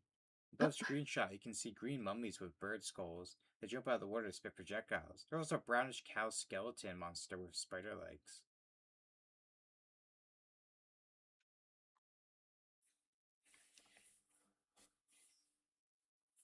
Halfway through the level, I even saw one of the deer from the forest. It was alone, and when I saw it, it was drinking toxic waste out of the barrel with an eater-like tongue. That's so scary. I was moving over trying to make it stop, but then this flock of skullbirds came out of nowhere and started attacking. The deer was scared by this and ended up running off into the ground with toxic waste. I feel bad for it. One of the birds bit me, but I regained health quickly from killing all of them. They were rather weak. I pressed onward. If all levels and trippy, this was perhaps the most normal. And that there was little deviance from the move forward smashing formula in the original game. I encountered more creatures through the level, like tentacled blobs and some kind of deforming thing with human-like teeth. I didn't feel like provoking them into a fight, so I kept on flying near the top of the screen. I still had to deal with the occasional flocks of birds now and then. The end of the level was a large bruised green lake, and there I encountered another mini-boss. Some kind of monster with a long neck and a whale skull. It attacks with a mouth projectile, and by charging into you, also could go underneath the water and rapidly emerge from a different place. It was harder to beat than the boss from the time warp, and it had a lot of health because it must have taken me 3 minutes to defeat it. I let out a really loud noise when it died, and then sank back into the water as it left the screen. Back on the board, I went to the nearest level icon I'd seen yet, which was a white tree. As I guessed, the level was a winter-themed recolor of the forest stage.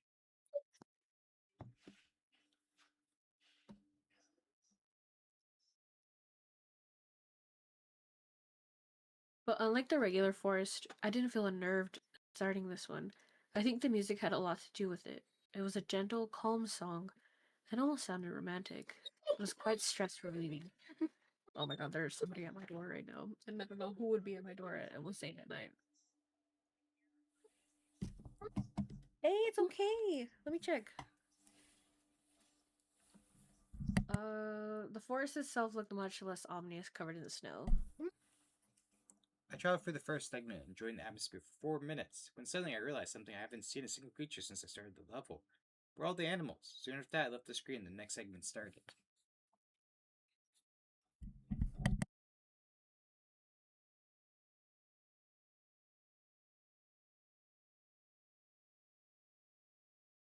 In the second segment, it was still in the winter forest, but now the music was gone.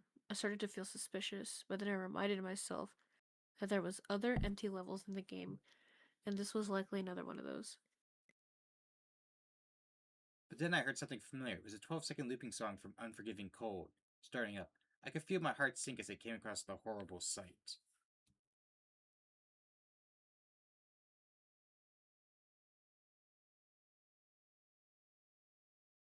That's so. I hate this. I hate this image.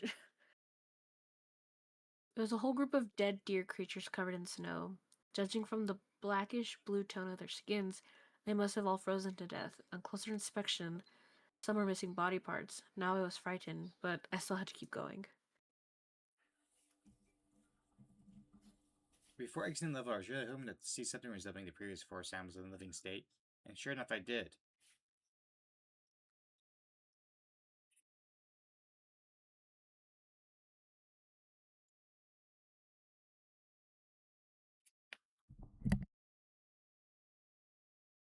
It was a creature much like the beaked sloth, except this thing had white fur. It was more of a beaked gorilla. I was walking very slowly when I saw it, but I was happy to at least see something alive. However, it didn't stay that way for long. Oh, okay. A pack of raptors who must have sensed that something else was still alive came rushing in from the right side of the screen. The big gorilla didn't stand a chance as one of the raptors immediately lunged at it and ripped open its back legs. These winter raptors acted far different from their temperature relatives, with the other raptors only attacked while hunting prey and when provoked. The winter raptors seemed to have all gone insane. They attacked everything in sight. One was running back and forth and crawling at nothing. Then, but even the noise that made sound different, more high pitched and enraged. As I left the second segment, I only saw two raptors fighting to the death. They're both covered in injuries, and one of the raptors had been blind in one eye. I took a screenshot, but I didn't stay to see who won the fight. I only had to get through one more segment before I go back to the board screen. But in this segment, I was no longer in the winter forest, but instead a very empty grassy plain with a bright gray moon in the sky. The pleasant music of the forest, part 1, had returned. Immediately, I started to feel dread. This is going to sound crazy, but it's the absolute truth. The game made this level from one of my memories. Oh? After a long stretch of nothing, I reached a lake, and then the moon moved down from the sky and began to hatch like an egg. When it did, a curled up humanoid figure fell into the lake and the moon halves quickly disintegrated. Oh, I what heard a the hell? splash when it hit the water, then a moment of silence. And the screen began to shake and a new creature emerged from the water. And thus, I was introduced to a monster I call the Moon Beast. This was the only screenshot I took as I was focusing all of my concentration on winning the fight, and it was the most difficult fight yet. Stronger than any of the previous bosses, this creature would have been hard to take down with Godzilla, and with Mothra it seemed nearly impossible. I suppose I would consider myself fortunate that Beast lacked any attacks like Aeon saw, because if it had, I would never won this. Barely had 3 bars of health when I finally killed this abomination.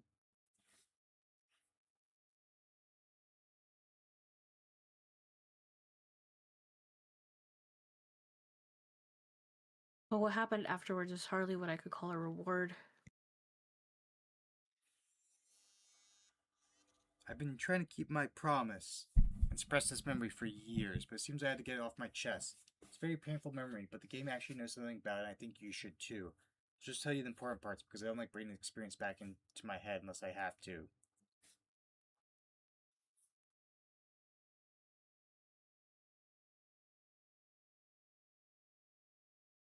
Back when I was in middle school, I had a girlfriend named Melissa. She suffered from some kind of mental disorder that caused her to go into episodes.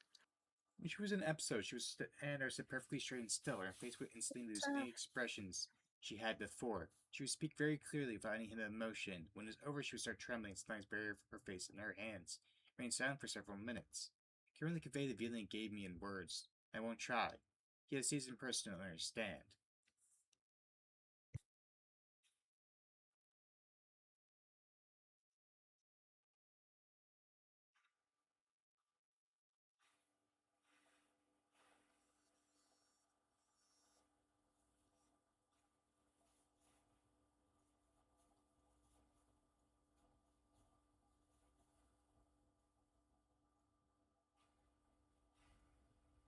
The silence is telling.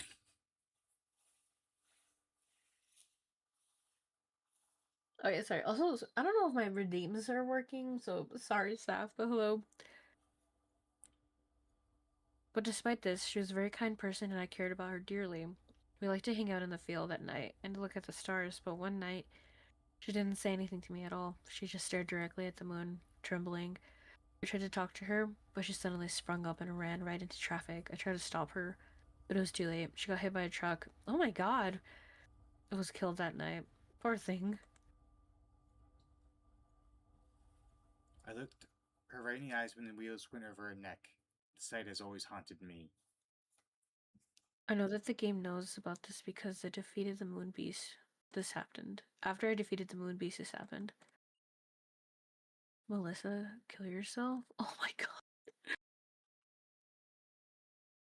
Oh my god. What the fuck?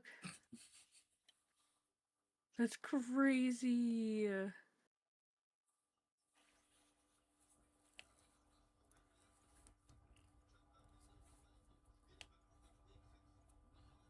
The last one's so good. Right? The game was like, remember Melissa? Yeah, you do? Okay, well go kill yourself then. After that, the game went back to the board screen. So I could do not to burst out screaming, and my hands were shaking so bad I could barely hold the controller. I knew the game was going to test me if I kept playing, but I had no idea it would go so far, or that it was even capable of doing what it just did. I could feel my brain going haywire as I asked myself, did the game just read my mind? As Saku said, no, no, no, no, no, no, no, no. Right? That didn't seem possible, but other explanation was there. It was then that I could no longer deny what now seemed obvious. This game is alive, and not only that, it also can establish some kind of mental connection with the player. And yet I could convince myself to stop playing. I don't know if I was the game messing with my mind or just my stubborn curiosity. But even with the previous revelation, I really want to see this fruit to the end. But even more than I did before I beat Dementia. Terrifying as it might be, even dangerous, I knew if I kept playing, I would never be able to stop thinking about it. If I tried to restart the game, it might go back to being normal again. How many people ever get to witness something like this firsthand, let alone be able to take screenshots of the whole thing? Fucked up as it was the experience of a lifetime. But even so, I couldn't take any chances with my health. I had the TV remote right next to me, ready to turn off the TV if in case I felt I was in actual danger. But if that didn't work, I could pull the plug out of the wall or just run out of the room.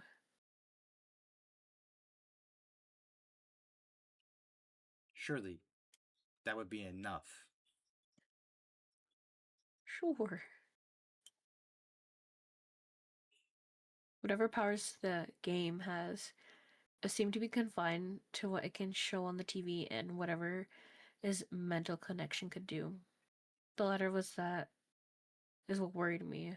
I still didn't know what I was dealing with, so I wasn't able to underestimate it. Took a break for a few minutes to calm my nerves, then it was back to the game. And speaking of TVs, there was a TV screen icon right below the white forest.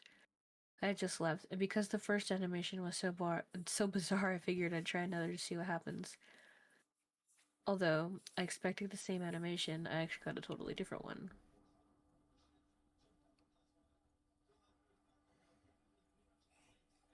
Interesting. Peak content, obviously. Real? Weird. The music for this one was the Neptune board music. Fitting, I suppose, since it's a fishman and all. I can't but wonder what the point of these things are. There's one more TV icon, so I figured it must have a unique animation of its own. I was gonna make sure to see what it was before I left Entropy. But then it was time for another level. The gold brick icon was the closest thing, so I went to that, and I started up a gold labyrinth level.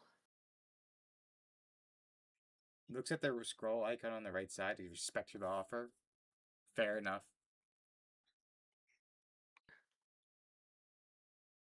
My health and power refilled. Not sure why, but I was glad not to be heading to the unknown nearly dead.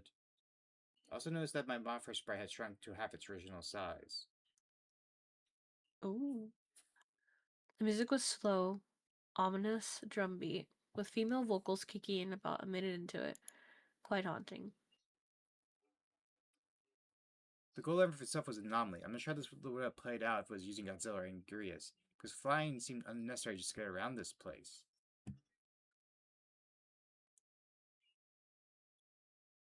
Another thing that caught my attention was that when you go left, your monster actually turns the face to the left.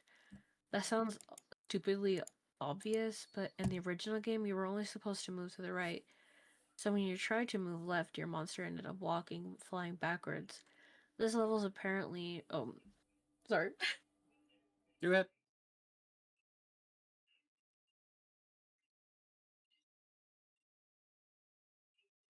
You can finish it. Go ahead. Oh, okay.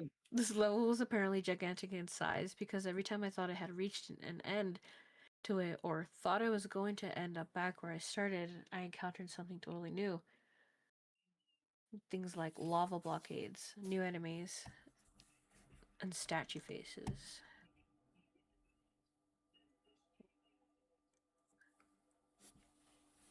And I found one statue at the dead end with a wide open stare. And I Melissa thought she had an expression on her face exactly like this the whole time. Even when she got by hit the truck, she had that same expression. I can't but feel like something really is staring at me from the screen when I look at this. Uh,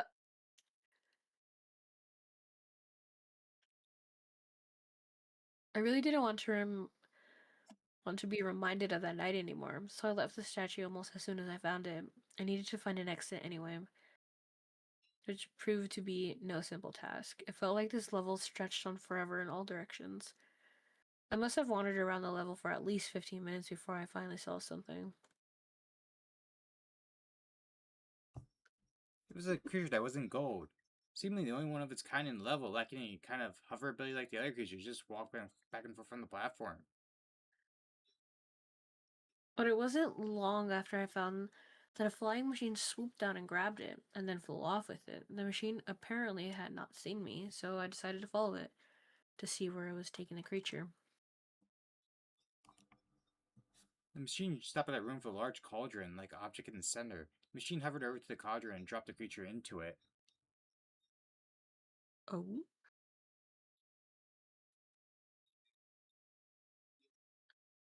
The creature came and emerged from a hole in the cauldron's side, now adorned in the same gold color as everything else. The machine flew off, and not really sure what to make of this, but I'm glad I came upon it because I found the exit soon after.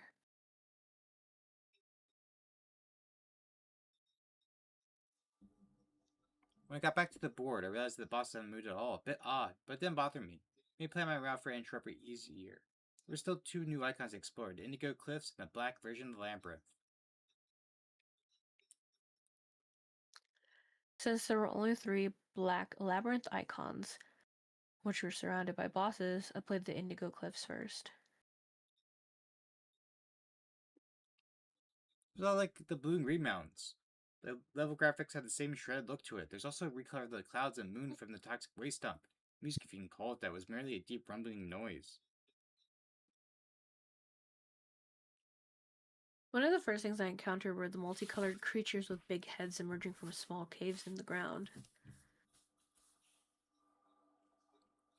They all made a synchronized shaking sound, and they walked to the right in a group after emerging from the cave, ignoring me. Having no other way to go, I followed them in their route. More and more emerged from the cave until the group had about 100 creatures. Eventually, the pathway ended in a cliff. I was shocked to see that upon reaching the cliff, all the creatures began jumping off into the abyss. Like lemmings. Oh. I've seen enemies walk over cliffs before, but I've never seen NPCs commit mass lemmings like this. Very unsettling way to start off a level. I continued on, flying over various strange animals like the ones shown here. Another group of multicolored bobbleheads were jumping up and down, only to be snatched up by large birds, which I'm fairly certain are just sprite versions of the giant condor from Godzilla vs. the Sea Monster. What the hell? Oh, give me 1 second. No problem.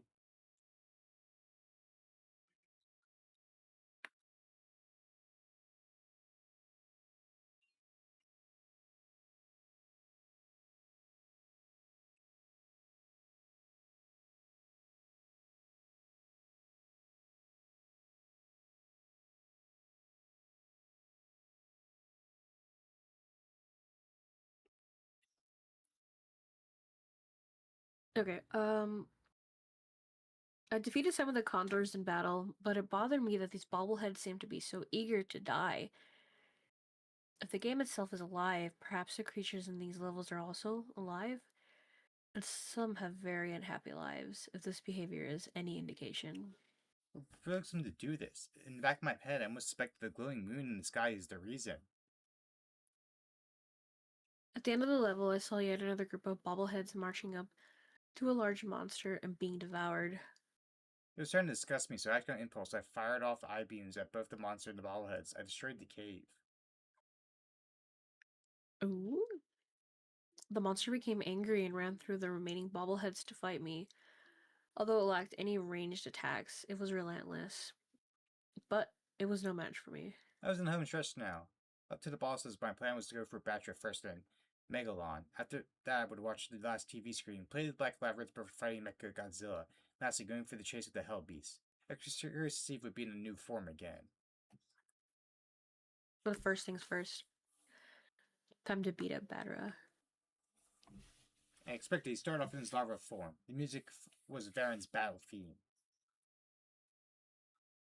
Whenever the game puts in a new Godzilla kaiju with more than one form, the other form always shows up.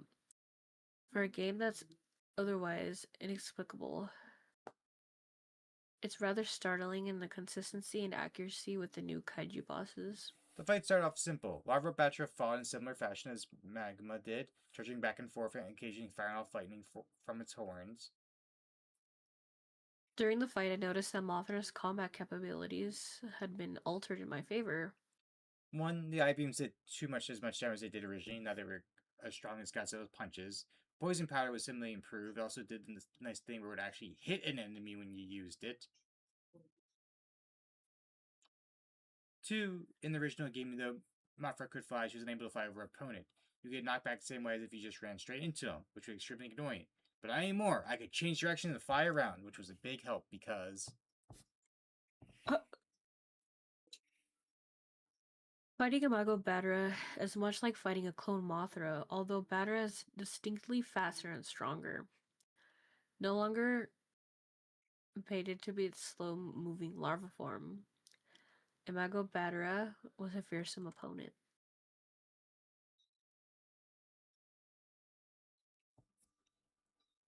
although it lacked the horn lightning, it now had a new, more powerful eye beam. Badger could change direction just like I could, so the battle involved a lot of flapping and flying around. It's pretty damn fun, to be honest. So after beating Batara, I was excited to see what Megalon would be like, but first, I went through an Indigo Cliffs level and shot through a lot of creatures for the health power-ups. So about Megalon. His music was Gigan's fiend. Makes sense since Gigan was his battle partner and Megalon's one, and so far only film appearance. He was a lot like Mogura, but faster, and with more weapons. He started out charging off his drills. I'd like to fly back and forth around, which seemed to really annoy him. After a few seconds, he stepped back, turned around, and started spitting out grenades. Those were a pain because they bounced around when they hit the ground. Lastly, he started spamming his lightning beam. It only went straight forward, so it was easy to duck under and then shoot him with eye beams. Overall, I describe him as strong, persistent, but dumb. It was now nearing the end of Entropy. I had just taken down Megalon, and I started to up the last TV screen to see what I'd get this time. The result was very unpleasant. Oh my god. The music for the gruesome scene was the password theme. Couldn't figure out why this animation was so sinister and violent in comparison to the other two. The whole game seemed to be growing more malevolent. Saku says she's continually impressed by the visuals they provide. Yeah, it's a very visual heavy creepypasta. Yeah, they are really nice. They're really well done too.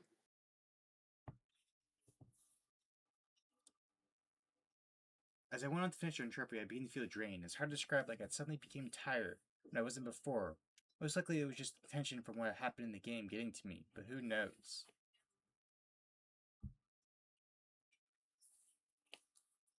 The last level on Entropy was called Shadow Labyrinth.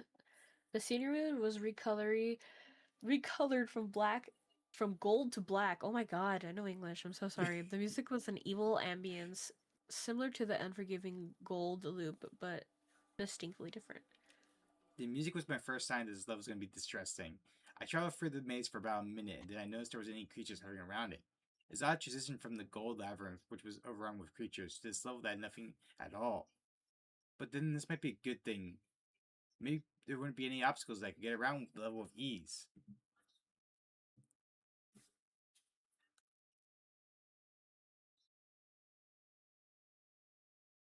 Then the screen went black. And immediately, I snapped out of my daze from a few seconds earlier. Everything had been darkened so the only thing to see was Mothra's sprite. I couldn't tell where I was going and ended up frantically running into walls. I heard a noise, the sound of a crowd running through a hallway. And along with the running came the roars, loud, roaring sounds which I would describe as something like a rabid dog the size of an elephant, holy shit, screaming with fury. And I could tell that whatever was making this noise, there was a lot of them. I knew there was something there, but it was until I did some screen cap editing that I got to see what my pursuers looked like.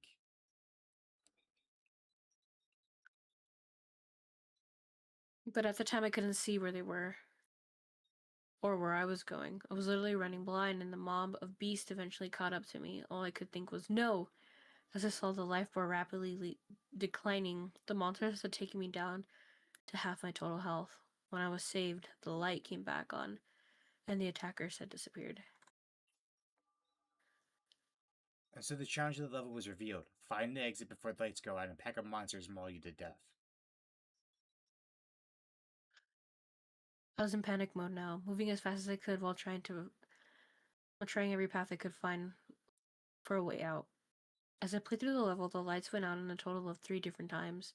The second time, I would have been dead meat had it not been for the one-eyed statues. As I stayed close to it, the monsters seemed to all avoid me until the lights came back on. The statue wore them away somehow. I was safe as long as I stayed near the statue. At the same time, I had to leave to find the exit. The Shadow Labyrinth turned out to be much smaller than the Gold Labyrinth, as it only took about 6 minutes to navigate to the end.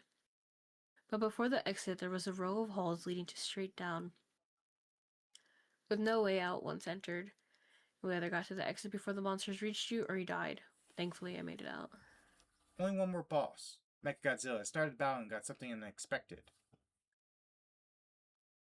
Oh, not only did my life shoot back to 100% again, it seems to do that randomly, but instead of a replacement boss, I was fighting Godzilla. But any Godzilla fan worth their salt can figure this out. Godzilla started off like fighting in Clone Godzilla. The disguise burned away only after 3 life bars. Usually transformation only occurred at the halfway point. Oh. At this point, it was like fighting Godzilla in a normal game. Felt kinda nice to fight one of the original game enemies for a change. Although it wasn't exactly like normal, he also had a rainbow beam and finger missiles. This prevented me from doing the old trick of backing him in the corner and hitting him with eye beams in a spot where he can't hit me. But that was always a cheap trick anyways. But after getting him down to half his health, something weird started to happen. His sprite started to glitch in much the same way as Gozilla had back in the first world. After a few seconds, the glitches began to form a new shape. Oh? And thus the game had created not Godzilla, and I discovered that this visual glitch was somehow related to the game recreating things. The human face on this one gave it a very uncanny look. It was one of the stronger replacement monsters and had the most firepower. Picture it as his mouth beam, which I got caught in the middle of it.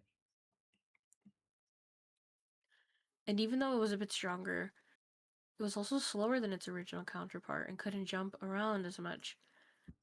I won the fight by consistently staying out of the line of fire, bombarding the machine with poison powder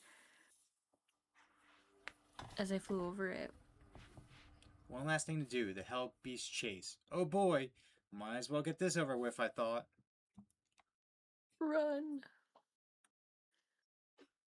The entropy chase ended up being exactly like I was afraid it would be. A labyrinth level. All the other chases, although difficult, were extremely straightforward. You just had to run to the right and not get touched. But this took all the simplicity out of it. There was no telling how big the labyrinth would be or the exit was. Not only did I have to constantly backtrack to find my way out, I also had to avoid getting one hit killed by the red monster. And for those first 30 seconds, I didn't show up. It didn't show up, but I knew it would. And as I started picking up the pace, I heard a loud flapping noise. And there it was, in a flying form. It flew with bat-like wings and was fast and relentless as ever. For reasons only stated, it was probably the most nerve-wracking of all the end chases. As such, I had to keep my focus on the game and not taking screen caps. However, I did take one of the red monster doing something I found very interesting. I managed to lose it by going for a different path than I apparently expected, and was blocked from attacking me by one of the organic walls of the red labyrinths. Or so I thought. Oh! I tried crawling through the wall for a second before opening up in its mouth and tearing the wall apart with the intense jaws. But those brief milliseconds that the monster was held back might have been the key to me finding the exit. The path to exit was long and complex, but from what I remember, I went up and back down towards the left. I'm not so sure why I chose that particular way. Just a lucky hunch, I suppose. I was sweating profusely, but my luck had saved me yet again. I hoped it wouldn't run out before I finished the game. There were only 2 more worlds to go. next to the primitive world called Extus. Exit. How are we doing for time? Good. Good, good. What do we think so far, though? Oh, I love this. You've read this one already, right? Yes, we were like reading those stories and like some like creepypasta was like, oh, I need to like share like why I consider my favorite. This is getting crazy. Like, it's good, and it was a little bit slow in the beginning, but now it's like, okay, do you want to play a game? Let's fucking play a game. Everybody's gonna die. Like I think for me when it like finally like other than like the introduction to the run chase, that was like what like initially hooked me, but it was like the Melissa messages. Uh-huh. That's where I was fully hooked because like I'm like okay, that's a cool visual effect that you did. Right? That was pretty interesting. I think the more like malevolent it gets, it's more like don't forget you're not alone. And Yeah, they definitely aren't. I would say my only criticism is that I don't know if it's just like it's different. Like I like it's hard to figure out like the age of times where who like they mentioned like the question like oh are you playing at night? Yes, and he mentioned like he's playing at night in his room. I'm like man like how much time has passed by because you're like oh I did 6 minutes in this one chase. This one level was 6 minutes of walking just to the right. Like what time is it now for you, buddy? Yeah, like realistically, how like long would you be sitting there playing an NES game like that? You would think after you would have like start in the afternoon and like get to the evening or night by the end of it because I would figure out at this point you're playing for like a solid like 2 hours or something. Oh yeah, for Because like sure. just us reading, I mean, yes, we have pause, but I mean, at least an hour of like just reading, and that's not even like the playing parts. You know what I mean? Hmm. I do notice that the chapters are getting longer, and I kind of like that though. I like the Yeah, detail. it's interesting because like I feel like some like stories they start heavy front forward, and then kind of like the second half is like short. Yeah, I personally don't like that, like the drop Mhm. off in detail. Like, don't get me hooked on something juicy and then Yeah, drop the ball. because like some stories or games they'll do that. They're like, well, they'll be like, oh, since you already know what this looks like or already know what it, you don't need me to describe it again. I'll be like, oh, I saw the monster. I saw the monster. Like oh, I saw the blue monster again. Like I'm like, no, no, no, no, no. Yes, even though we saw it, continue to describe it. Like, is it look, even just saying like, describing a way that like it's more focused this time, or like it seems to be more relevant. Like continue to paint the picture in someone's mind because that's like the key thing for horror is like you want sometimes the best horror is making the viewer, the reader, the player draw their own conclusion. Right. It's not without going to say though that like a lot of literature just like kind of depends and is sort of like it relies on you describing things, but I feel like for creepypastas in general, like it's very imaginative. It like relies heavily on a way you can describe things that helps to paint the story like in the best way possible. Yeah, I think that's why there's some I can't. I think Treasure Island. I couldn't think of for the longest time. It was the one Mickey won. I think that's like one of the best like description wise, and Oh, like that's a creepypasta like I go back to read every now and then because like when I was reading it, like I could picture everything they were saying, and like ooh, I got the chill down my spine. yeah.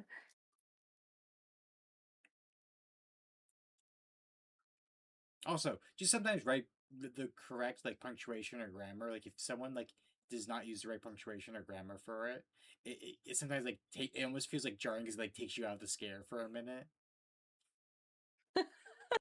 Like, wait a minute, his what? Oh, okay, I got you. Like you have to like reread it. Like wait. What are you trying to say here? One more time, please, for my mental health. Shall we So start with crazy. chapter 6? Yes. In the brief instant before the transition between entropy and exodus, I was hoping I could get Godzilla and Angrius back. As the bird reappeared, so that my wish was half granted. I had Godzilla back, but no Angrius.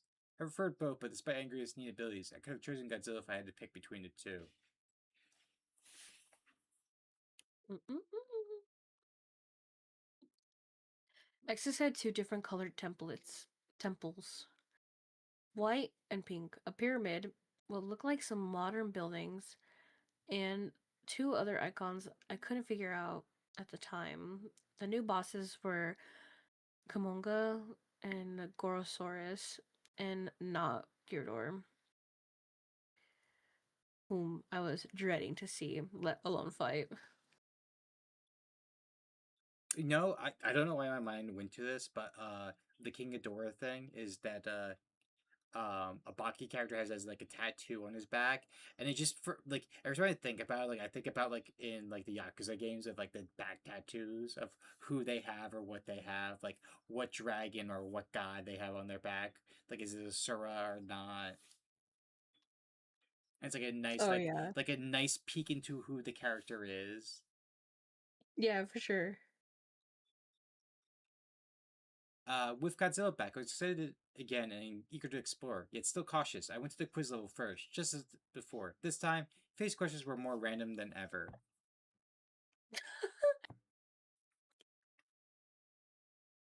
Question 1. Do elephants breathe?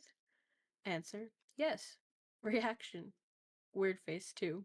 Question 2. Have you ever been touched by a family member? Answer: no. Reaction: weird face number 6. Have you ever done some um ungodly things to people that require you to go to hell to repent? Answer: no. Reaction: weird face 8. Question number 4. Is green your favorite color? Answer: no. Reaction: weird face number 10. Question 5. Is the computer the pinnacle of modern technology? Answer: yes. Reaction: weird face 4. Question 6. Are you a tough guy? Answer: yes. Weird question. Reaction: weird face number 12. Question 7.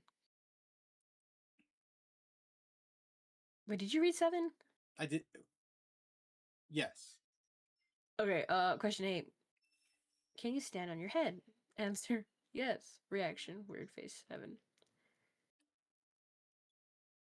Question number 9. Do you hate raccoons? Answer: no. Reaction: confused. Question number 10. Do you feel blame? Answer: no. Reaction: weird face 11. Question 11. Would you like a new monster? Answer: yes. Reaction: surprise. Question 12. Will you miss me? Answer: yes. Reaction: sad. I was happy that I was getting a new monster, but that last question bothered me. Will you miss me? Is face referring to when I finished the game? I thought. Since the revelation of the game's truly outer-worldly nature, I wasn't sure what to think of face or anything else in the game, but something about the last statement gave me genuine feeling of sadness in face. As I was thinking about this, the game had got back to the board. I had a new monster, but I had no idea who it was supposed to be.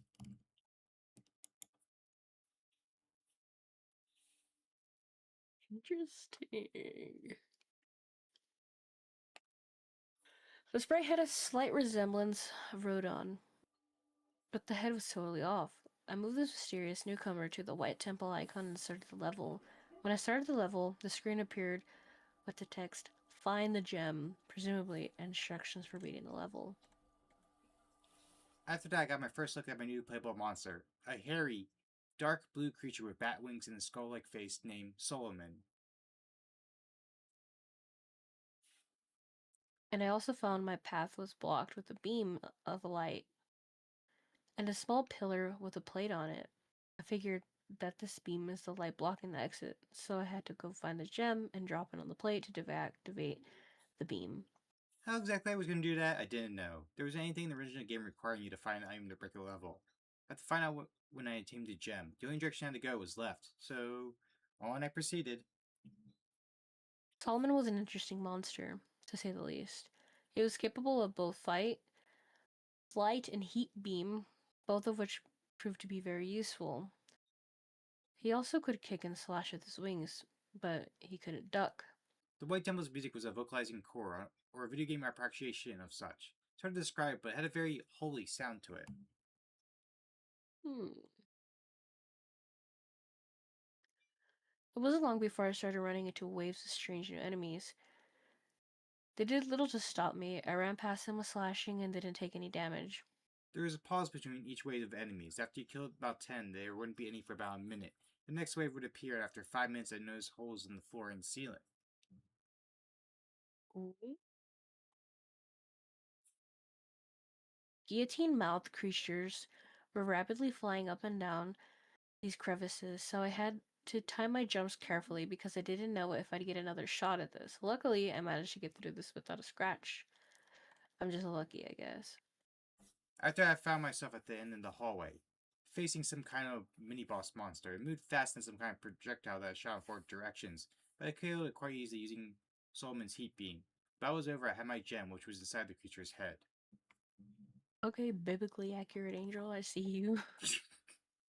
You know what I always think about is that like the be not afraid or Yeah. stuff was like in reality like if angels just suddenly showed up, you're probably going to be very afraid.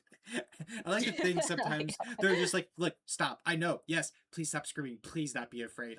Yes, I know, I'm here to help. Like you could help by getting the fuck out of my face.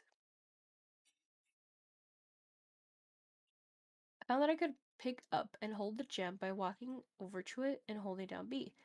I made the long trek back to the start and deposited the gem in the plate, which deactivated the beam. I love the stage when it's shown that was probably the strangest quirk relating to the Solomon monster. Oh. Every time you complete a stage or defeat the boss with Solomon, the screen appears. I have no idea what still the best 1973 means. Neither the date nor the phrase has any meaning or significance to me that I can think of, and I've spent a lot of time thinking about it. I just love that. I just love the image of it though.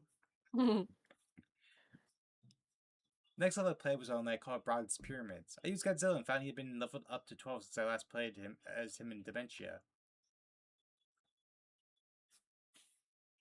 The bronze pyramids were fairly normal as far as levels go, but the visuals were quite interesting, almost unusually colorful and lively. The music had a fittingly Egyptian style to it.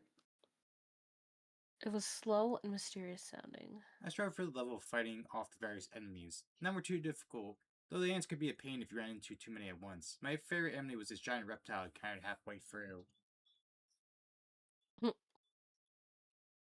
At the end of the level, I came to a giant pyramid and engaged in yet another mini boss fight, although this one was a bit different because it had to fight two of these monsters at the same time.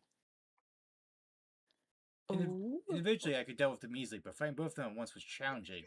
But things up by tricking one of the twin beasts into barbecuing his brother by jumping when he used his flaming breath.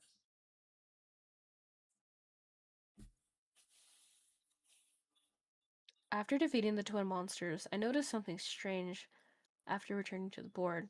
I was now able to move my monster piece anywhere on the board without limits. Normally, Godzilla could only move 3 spaces each turn, and Mothra could move 5. I wanted to try out Solomon some more, so I moved this piece over to one of the brown pillar-looking icons of colored dots and started the level. When I got to the level, I then realized what the level icon represented: totem poles. I was greeted by 2 of them right at the beginning. The music had a Native American sound to it.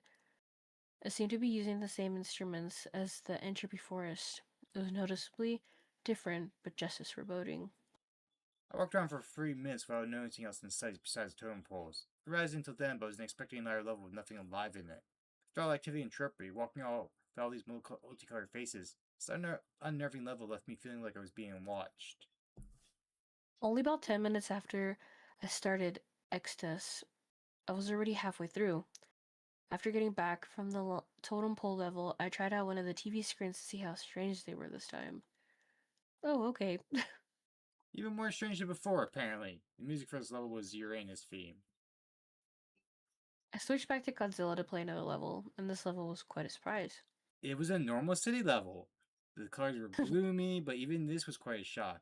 This is the kind of level I expect to see in a Godzilla game. Like, I was kind of mad I didn't get to play it earlier. The music was the year theme.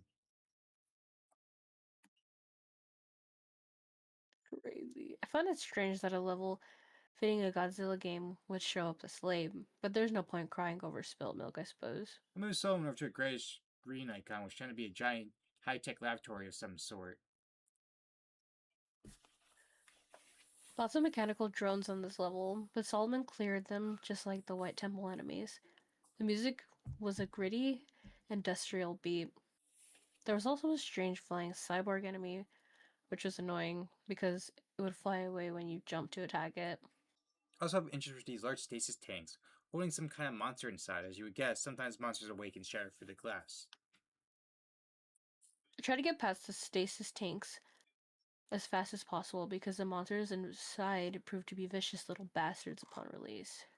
At the end of the level was an elevator, which I used to go down to the bombs, so the level where the exit was. Although along the way I was shot by security drones. I couldn't leave the elevator, so my only defense was the heat beam. The last level type was the simple thing I call the Heart Temple for obvious reasons. Nothing but a big hallway filled with floating enemies shaped like human hearts. They're incapable of causing you damage, so what you do is run through the level smashing as many as you can, as you get all the power-ups.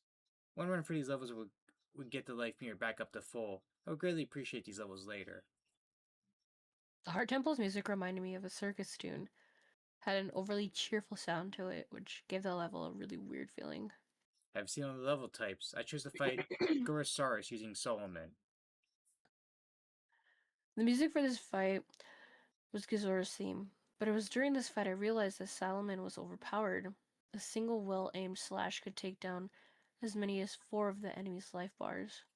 Due to this, the fight was over quickly. Gorosaurus had no projectile attacks or anything else that would match Solomon's deadly claws. I kept the fight going just long enough to see if Gorosaurus would use his iconic kangaroo kick. I was greatly pleased when he did.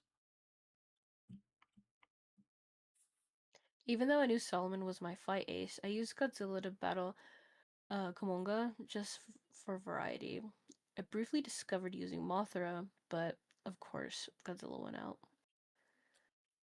Kumananga was also a simple opponent. No heat beats or anything. He attacks by jumping on you, stabbing with his mandibles, and he also has a signature webbing stream to paralyze you. Once you get webbed, Kumananga will sometimes take the opportunity to attack. It was mostly a way to buy time. Like Gazora backing you in the corner until the time runs out. His music was Hedorah's theme.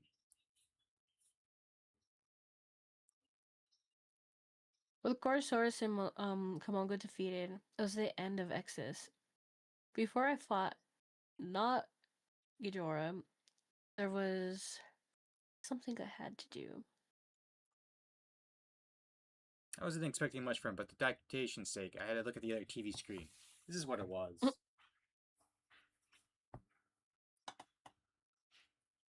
I don't think there was much reason behind the TV screens, but if I were to guess, I'd say it was some random, uncontrolled manifestations of the cartridge's abilities. Or maybe all this makes perfect sense to the game. Who knows? Anyway, Mr. Fawcett's theme was the Saturn music. It's time for the opponent I've been dreading, not Ghidorah. Although I gained courage with Solomon's combat advantages, I was still nervous, and when I started the fight, I was immediately confused.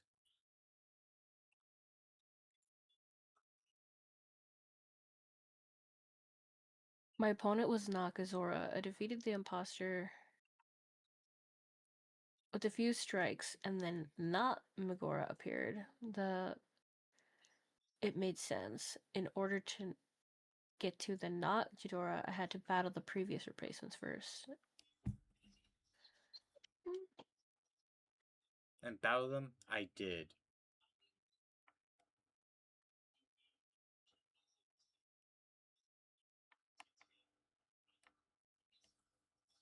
Crazy. I tore my way through them until I finally made it to Nagajora, who was a Dorat. Once I stopped laughing, I destroyed him with only 2 slashes. The music stopped and I thought I was going back to the board. But the battle wasn't over yet. Oh! The real fight was against a Chimera, a monstrous hybrid of all the replacement beast. This was by far the most difficult boss yet.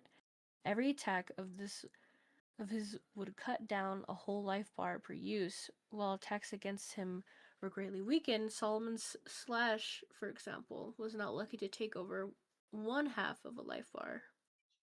During the battle, I gained a great appreciation for 2 things. The boss fight Tyler and the Heart Temple. Had it not been for those things, I might never have been this boss. To take down this behemoth, I came up with a strategy. I would switch between Godzilla and Solomon as one began to get dangerously low on health. I would take him through the Heart Temple while fighting Chimera with the other. I should count my blessings with Chimera couldn't regain lost health. A very interesting thing about Chimera was the colored section of his body's corresponded to different body parts. So each body part effectively had its own life mirror. The head was invincible as long as the other parts were present, and always be the last part to be destroyed.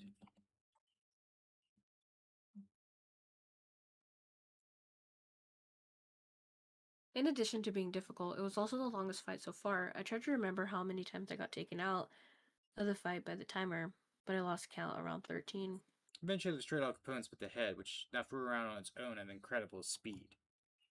Chimera fought well, but it was extremely determined, and once he was reduced to a head, he no longer had the power to defeat Solomon, and I heat beamed him into oblivion. Then Chimera was no more. I was exhausted after the long drawn out fight and worried that that might affect my performance in the end world chase level. Headquarters icon was replaced, but not by the Hell Beast face. Instead, it was a crucifix. I was completely stunned. I wasn't excited about seeing the Hellbeast icon again, but there was only one good thing about those levels, it was that they were predictable. I had a basic idea what to expect. But now, here I was at the end of the icon was completely different. What did it mean? And why a crucifix? It made me feel very uneasy. I attempted to start the level with Solomon, but couldn't. I got this notice that simply stated, Solomon can't enter here. Oh, getting crazy. It didn't say why, but I think maybe it has to do with Solomon's demonic appearance. Since Solomon was out of the question, I went with Godzilla instead. Once I saw the level, the crucifix made sense. The level was a graveyard.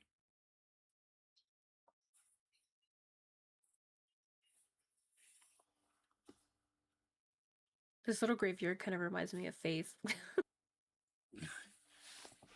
I get that. Ooh, maybe that's something we could do down the road.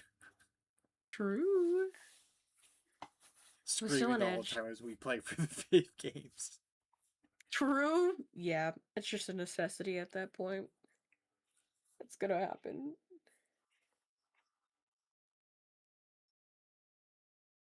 But go on.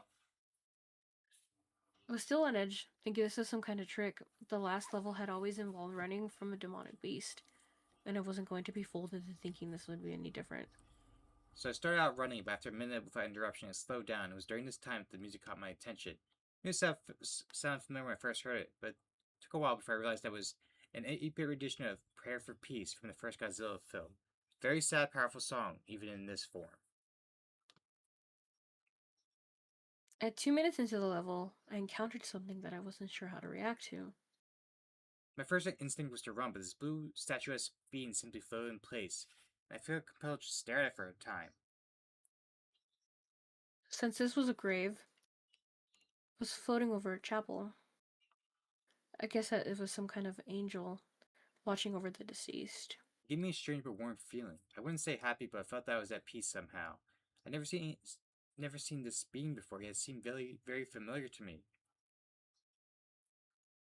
Just as I was going to leave, the Hell Beast appeared, and its appearance warped the music into a terrifying, discordant screeching and transformed the level. Desecrating the tombstones, oh my god, as a new ground appeared, compromised the blood-soaked bodies. I could feel my heart beating now out of control. I had no chance to escape with this monster that close. It lunged for the kill, but the angel got in its way. The demon roared and started clawing for the angel's legs. Tears of blood streamed from its eyes. Run. I wanted to save the angel, but there was nothing I could do. I had to honor its sacrifice and run, and so I ran through the hellish landscape as fast as I could. The beast soon caught up to me, still swallowing the body of the angel whose legs had torn off. And this made my terror change into rage. I never found myself hating this horrible monster. There was no doubt in my mind I was pure evil and I wanted it to die. When I got to the end, I remembered how I responded to my insult in trance. I spoke to it and said, "You're going to pay." This was This, its response. I had no idea how I could follow up on that threat. And nothing could have prepared me for the horrors of the final world. Zenith.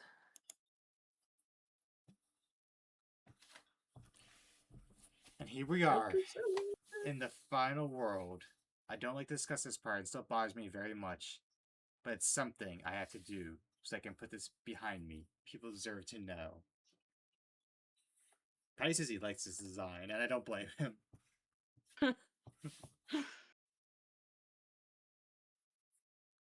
At this point, I was well aware of the game's unnatural nature, but Zenith was different than the other worlds. While the others were certainly strange and sometimes frightening, the world of Zenith was like a nightmare. I didn't have to go any further than the board screen for the occasion that something was wrong with Zenith. The first thing I noticed was the blood red texture of the board, and the music, which was an eerie whistling tune. I noticed that I had Solomon and Angarius back, and I felt better for a second. Then I strolled over to the right to see who my enemy was, who my enemy would be this time. This time was destroying Gingdora, but judging from the icon, it was a different Gingdora than the original, standing on the ground instead of flying. The grotesquely detailed pinkish red icon also caught my eye. I couldn't tell what it was supposed to be, and I was afraid to find out. Going back to my side of the board, I decided there wasn't much choice but to use my usual routine and go into the quiz level before doing anything else. I was not ready for what happened. I jumped back when this appeared, accompanied by a very distorted version of the password theme. It looks like a face had fallen victim to some terrible glitch. That's what he meant by, "Will you miss me?" Do you knew this would happen? Oh my god. My thoughts were stopped short as I noticed the screen was glitching and seemingly falling apart while I was inactive, and so I quickly rushed out. When I got back to the board, I had somehow gained a new monster. I even asked if I wanted one. I tried to select it and this happened. No. Okay. What the hell is going on? The game's behavior was scaring me. I haven't even started levels yet. I couldn't understand why I was randomly giving a new character and then denied use of it. For the time being, there was little that could be done. I viewed the last TV screen. Oh my god. No animation, no music, dead. Every instinct I had was telling me to stop playing, just turn off the game off. Something in the game itself must have been trying to warn me just how horrible the last world was. But then, every stretch of the way, I was compelled to give up. I couldn't do that now. In the last world. Besides, after taunting me with memories of Melissa, I felt the game owed me some answers. I noticed that the first level was a red temple, so at least I'd be familiar with the level graphics if nothing else. And I went with Godzilla, the monster I was most familiar with. Godzilla had been shrunk. The level and score meters had vanished, and the blue temple's status face were back. The music was similar to the blue temple, also strange, haunting vocalizations. I tried to get my spirits up by thinking, well, if this level is the blue temple, that might mean there are no enemies to deal with. How wrong I was. After a short walk, all the statue eyes started glowing. Back the beasts from the Shadowland came charging into me. So they were coming from the right of the screen. I had to fight my way through them. God. This battle greatly tested my reflexes, but thanks to my speed, I plowed through the beasts. They gave off health powered-ups after dying, which helped recover the damage they had given me. However, as I continued through the hallway, the statue eyes glowed again, sending another wave. It seemed to be the same number of them, but I was less prepared this time. Took more damage, I got through 4 ways till I reached the end of the hallway where I heat beamed the last of the monsters over the edge into an abyss. At first, it seemed I had reached a dead end, but after the statue's eyes stopped glowing, a brick path slowly appeared before me.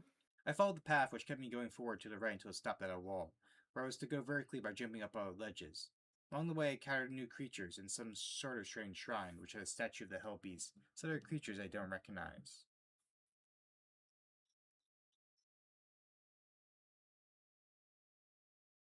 As I went through, the path took a downward direction. I had to carefully aim my jumps to avoid enemies, which were plentiful in this part of the stage. They didn't have many attacks, but they could easily shove you over the edge of the platform. At the end of this tunnel, there was a few small platforms floating above nothingness. And then one towards the left of the screen, and something came down from above. It looked like the blue angel from the graveyard, except now it was red and had a skull face. Thank you for the hydrate and the stretch room. This is so sick. Like, I love these spooky, like, pixel arts. Like, this angel, like, coming back. Yeah. That shit's sick.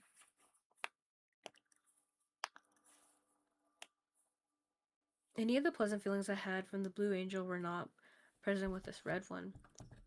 And as it hovered around, its eye sockets started glowing just like the statues, summoning monsters to attack me. Surely this was not the same benevolent being I encountered before. This must be some kind of imposter. Thank you for the hydrate and posture check as well.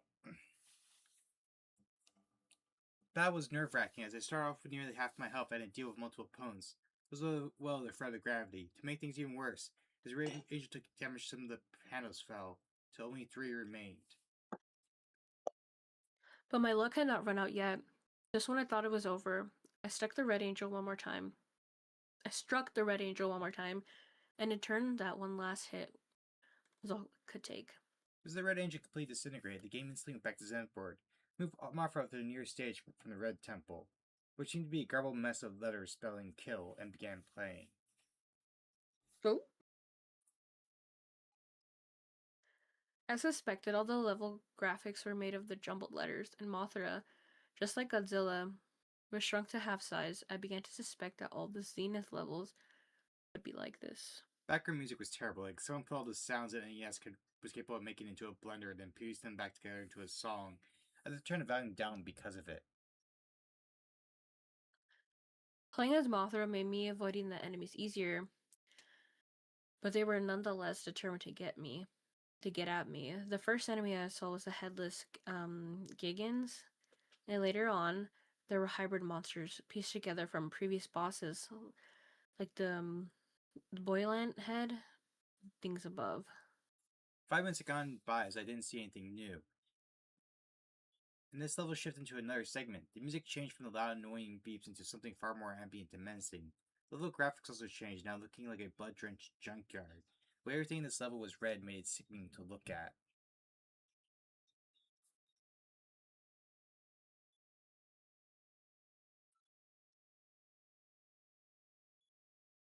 The enemies multiplied and numbered, never ceasing to follow after me, and became harder and harder to avoid. And at the end of the level, the situation reached a climax, and swarms of monsters fused together in one enormous, terrifying hybrid. Oh my god, crazy. Once I got through the initial shock, I discovered the way to destroy this thing, constantly shooting I-beams at the Hedara cluster that form its heads. If you attacked anywhere else, it would regenerate the damage.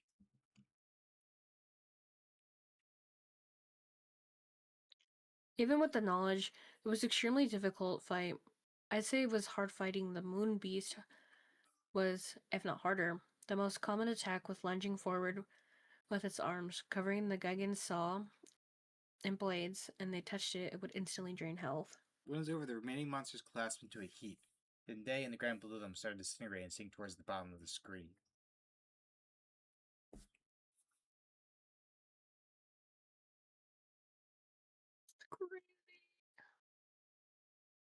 When I came back to the board, I thought to myself, so far the game has been putting the easiest levels first. If that's the case, how bad will the rest of Zenith be? With 2 levels down and 3 to go, my monsters and I had taken our foothold into the world of nightmares that was Zenith. Deciding what action to take next was more tense and difficult than ever before. But ultimately, I had no way of knowing what the next level would be like, or how well my monsters would be prepared for them, so my only option was to guess. I tried to interpret what the icons of the next levels had them me were. The last levels before the bass balls were obviously representing some kind of volcanic area with lava and open flames. The middle icon is still didn't get, except that it looked fleshy and vaguely like an organ of some kind, oddly oversized as well. The one I was nearest to and about to enter next looked like 40 vines covered a puddle of blood. Guess this would be a level with blood rivers like the chase level of Dementia. Such I went with Angirius because due to his rolling move, he had the fastest speed while submerged. The level which I called Blood Lake looked like I expected. Rivers of blood accompanied by thorn-covered vines which were scattered along the sides of the ground. The music was rather faint, but I could hear a distinct drum beat and a few other instruments. A lot of echoes, and sometimes it sounded like someone was hitting a drum underwater. I was disappointed to see that Angirius was shrunk, just as Godzilla and Mothra had been. Apparently, all the Zem's levels be like this. I felt less secure with my giant monsters no longer so giant. I walked along without interruption for only a minute until my path reached a dead end.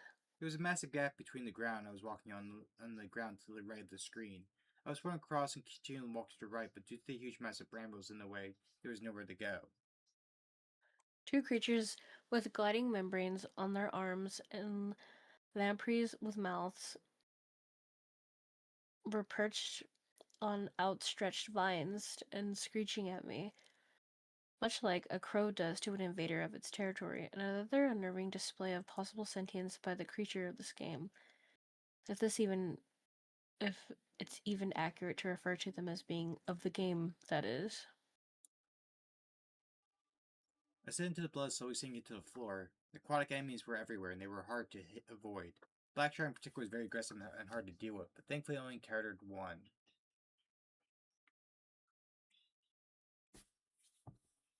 As the scene became more and more crowded, I swam up to the surface to find it was littered with floating corpses. Creepy. Blues are not a threat, or so I thought. Oh, oh my god.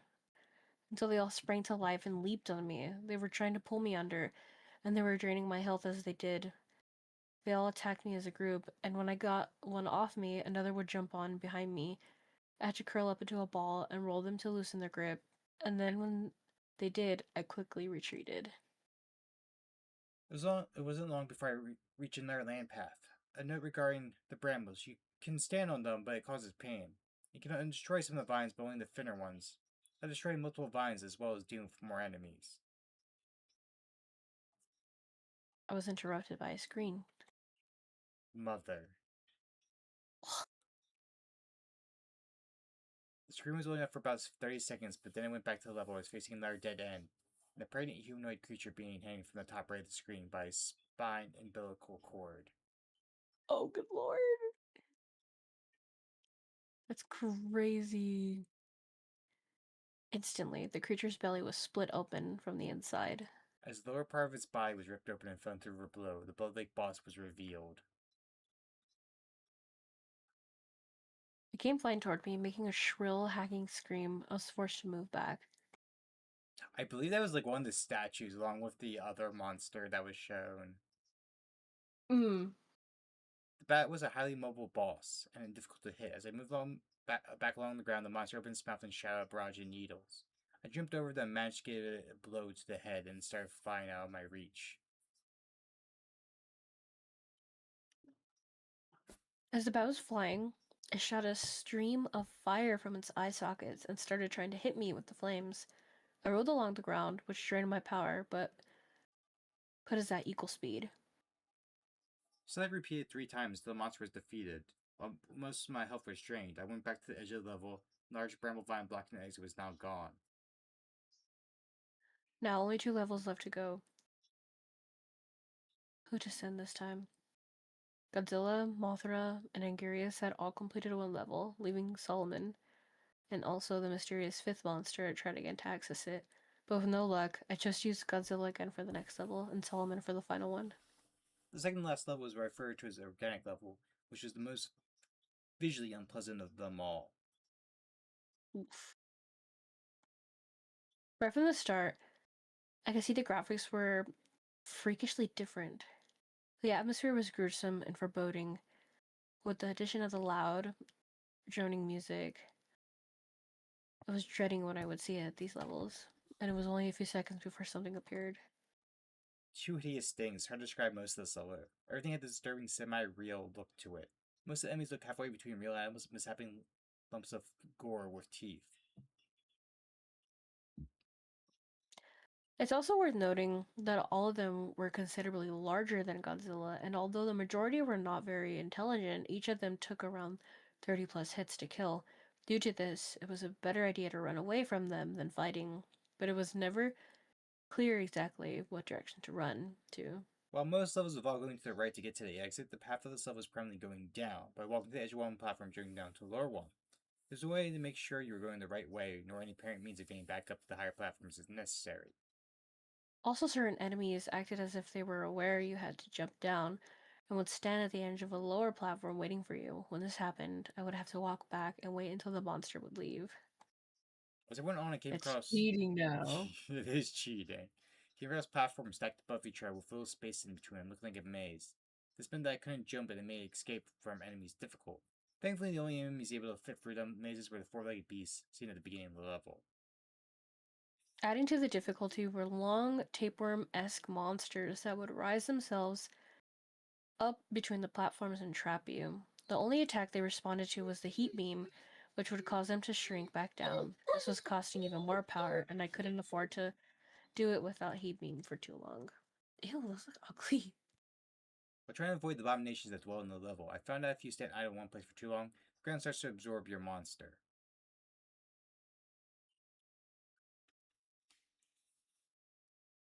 I think it was about 4 minutes before the end of this level was making me physically sick. The tension was getting to me, and having to take in all these disgusting sights made me want to puke. I nearly did pause the game and look for a bag, but I was able to hold it together. I also found a trick at the end of the level. It was too late for me to do any real good. If two different species of monsters run each other face to face, they would fight each other and leave me alone. I didn't intentionally cause this. It just happened. Finally, at the end, it was time for another boss fight. It was certainly ugly, but not quite as horrific as I feared it would be. More importantly than dealing with its appearance was defeating it. And since it had less than my health bar to start with, there was no room for error. Sakurai says, okay, the puppy game picked up on the mic at that moment and scared the heck out of me. How do you know that was not Vaughn making those noises? How do we know it wasn't Godzilla? True. It was attached to the floor when I first saw it, but after 10 hits, it detached from the floor and began floating. It moved fast, and unlike the blood lake monster, it was impeded by any sort of gravity. It was even able to fly through the ground without any collision effect. I used this to its advantage. It would float beneath the ground and spring up randomly to bite at you, but it stopped doing this after a few well-aimed kicks to the face. The pink area on its upper jaw was a weak point. Too many hits would cause it to spasm uncontrollably. The strategy was rapidly float up and down while moving back and forth across the stage, trying to constantly keep his jaw aimed towards me. Health was getting critical at this point, and I spammed the heat beam from which I had no defense. In the last stretch of the battle, the monster had lost its mind, rapidly rushing back and forth and gnawing its jaws. I had to duck under it and then strike when it was back was turned. 20 more hits and it was destroyed. One last level to go.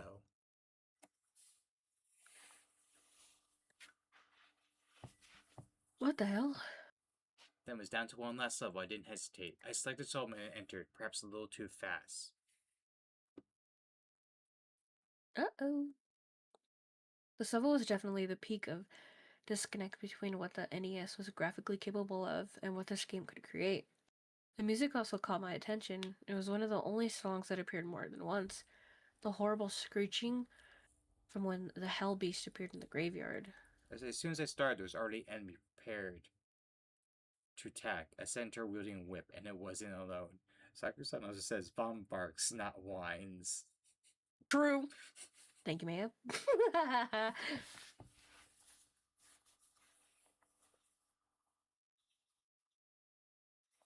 This is your line. Oh, when I started fighting, several more centaurs appeared from both sides of the screen at the same time. It was too much to handle. Solomon's fight saved me from taking too much damage at the start of the level. The centaurs followed after, but seemed to be unable to jump. To scan the centaurs, I noticed gaps in the ground while trying to avoid the jumping mouth enemies in mid-flight. I goes to the surface of the lava and a creature emerged and tried to grab me. Didn't succeed, but I was startled. Careful maneuvering would be needed to avoid instant death there.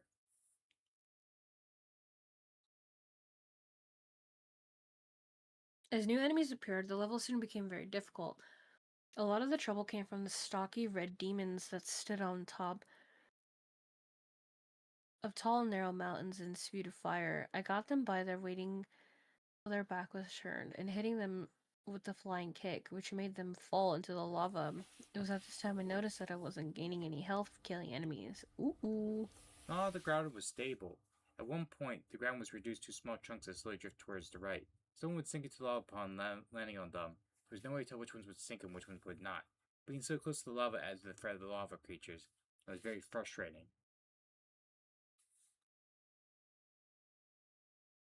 I was also feeling very hot, which made concentrating hard. If you ever had a heat rash, it felt similar to that. I had periodically stopped for water because of it.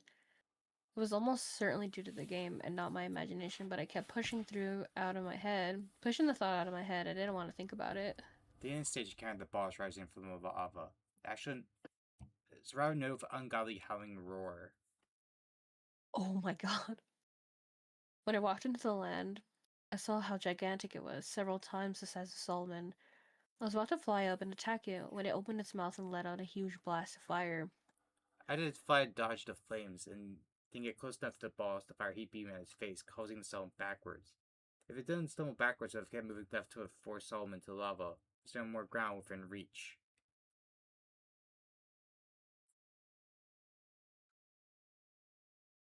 The beast had to wait between uses of his fire breath, as it seemed to cost a great deal of energy. I used this time to attack, but the fire wasn't its only weapon. It had a weary of monsters swatting at me with its clawed hands. As its health decreased, it moved faster, and the battle felt like a tug of war between two monsters over this bridge of land. After about 40 hits, it was defeated, tumbling backwards to the lava from which it came. Once the final stage has been completed, At last, it was down to two bosses and a final encounter of the Hell Beast. For some reason, I thought Ghidorah would be easier to beat, so I confronted him first. the classic Ghidorah battle music from the original started when I faced against the new King Ghidorah.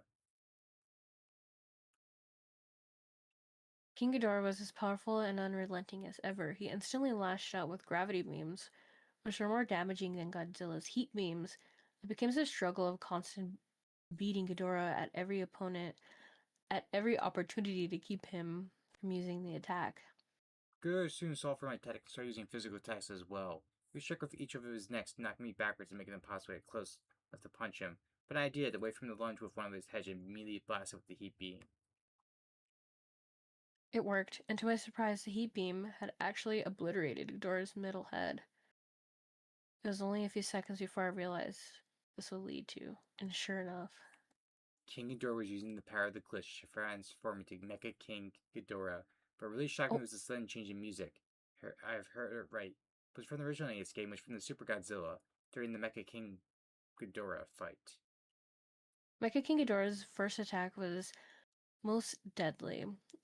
The machine head, very similar to Gigan's saw, is immobilized and the monster as rapidly drains the health bar. Fortunately for Ghidorah, could do a lot of damage. The timer ran out. I would need to defeat King Ghidorah quickly to prevent him from using the machine hand, so I sent Solomon to fight him. The two monsters were evenly matched in strength. But Solomon was faster and had slashing and heat beaming without pause. The cyborg monster soon met its end. With Ghidorah defeated, I was returned to the next board. I now outnumbered the enemy by 4 monsters to 1, and victory seemed to be soon at hand. The basic icon changed to a blood red color. I could feel hatred emanating from it.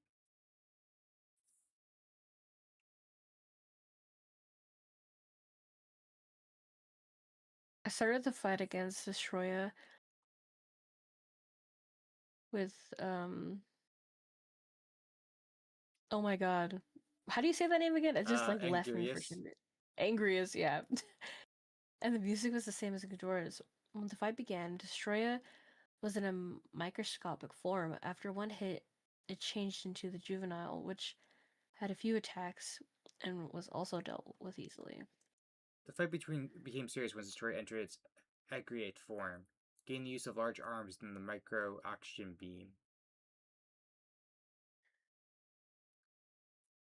This is getting deadly. Various roll attack, which had been very useful up until now, was rendered useless by Destroyer constantly attacking me with his large arms when I tried to use it. For this part of the fight, I had to rely on brute strength. Just before the time ran out, Destroyer had changed to his fighting form, which Genji was Oh, ill-suited to thank fight you for work. against.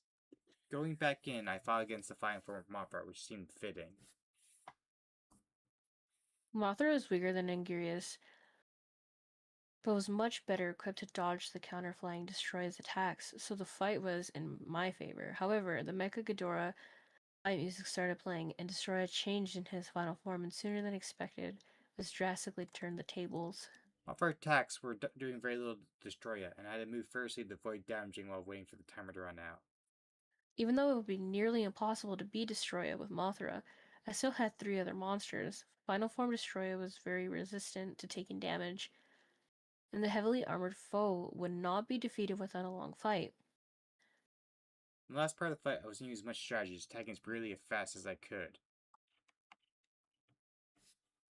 On its last bar of health, Destroyer tried one last counterattack, a beam of energy from its chest. I don't know how powerful it would have been. Just before it could have fired, I punched straight in the chest cavity, destroying him. And then that was it. The last kaiju boss was gone. In the midst of all the excitement, I had briefly forgotten that there was still one last thing to do before the game would be over. Seeing the icon again hit me like a ton of bricks. I froze for a few moments. I'd come so far to get to this point, but I was thrilled. I really did not want to know what this character was going to be like. Before I could let myself think about it any longer, I moved Godzilla over and began the stage. You're here now. This is the end. Just one last thing, and that's all over. And when the screen changed, there was nothing. Just Godzilla and black screen. I walked about and forth. Fired a heat beam, nothing happened, until I heard something. A faint sound of a cylinder, a familiar drumbeat.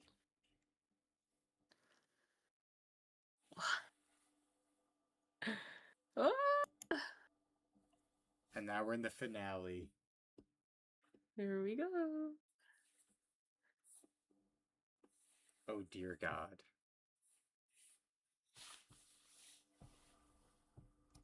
That was my first thought on realizing I would have to fight Red, the creature that tormented me through nearly the whole game.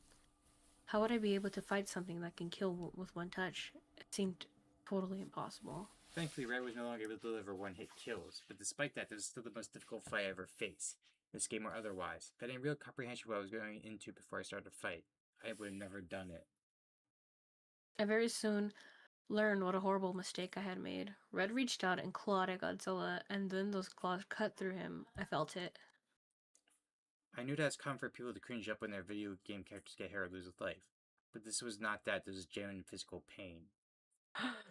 When the pain struck me, I paused the game. I hadn't suffered any actual injuries, but it felt just like my shoulder had been clawed through. I had seen and experienced many unpleasant things at this point, but the game causing me real pain was where I drew the line. Yes, I would be disappointed that I wouldn't get to see the ending, but the risk was no longer worth it. I was about to get up to take one last screenshot and turn off the NES when I realized something else. I couldn't get up. I was paralyzed in my seat. The only muscles I could move were my fingers and thumbs. As the terror set in, a new message appeared on the screen. You are not leaving. I started to scream, but only a weak choking sound was coming out. I desperately tried to get my body to move, but it did nothing. I was looking in every direction, and then I looked over at the computer. Somehow, the computer was taking screenshots of the game on its own. Then I began to fight. Then I began to fight. I still don't know how or why. Something in the game must have been causing it. Since Red Kiro was saying, I've tried begging for him to let me go. From here, things start to get hazy as there's under extreme stretches of time. But from what I can remember, I said,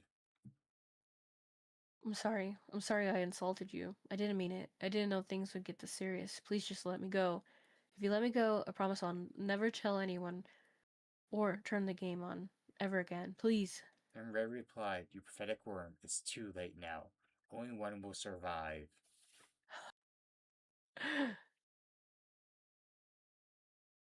Only, Crazy. only one will survive."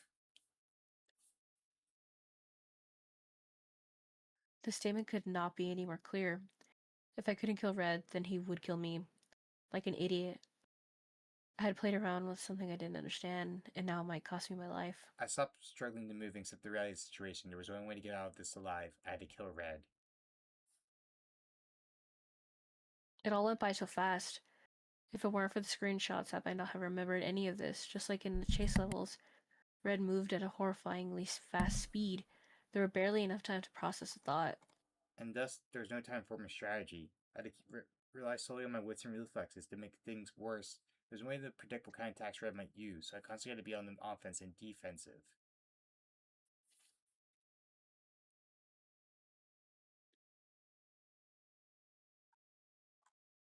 I felt every hit that Godzilla took. They all hurt. I tried so hard to avoid the damage, but every attack that I dodged left me vulnerable to another, and the pain would only get worse.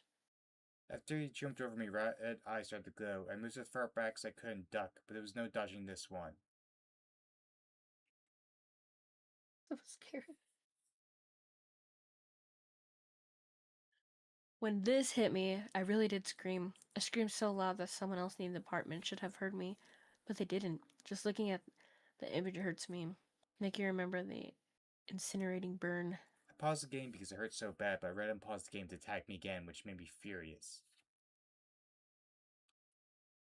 I immediately counterattacked with the heat beam again and again until the power meter was totally diminished.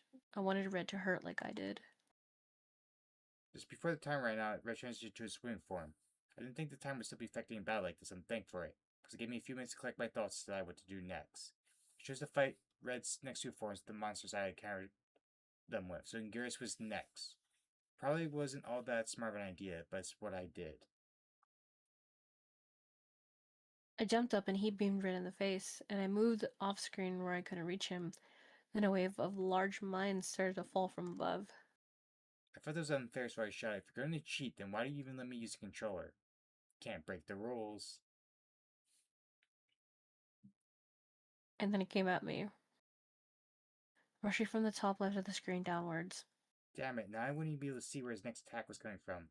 I continued to strike from random angles. I constantly moved to swerve around him.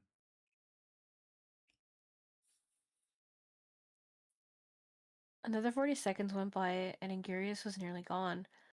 But together we had to force Red into his flying form, so it was Mothra's turn next. Setting the fight Red with Mothra was a terrible idea.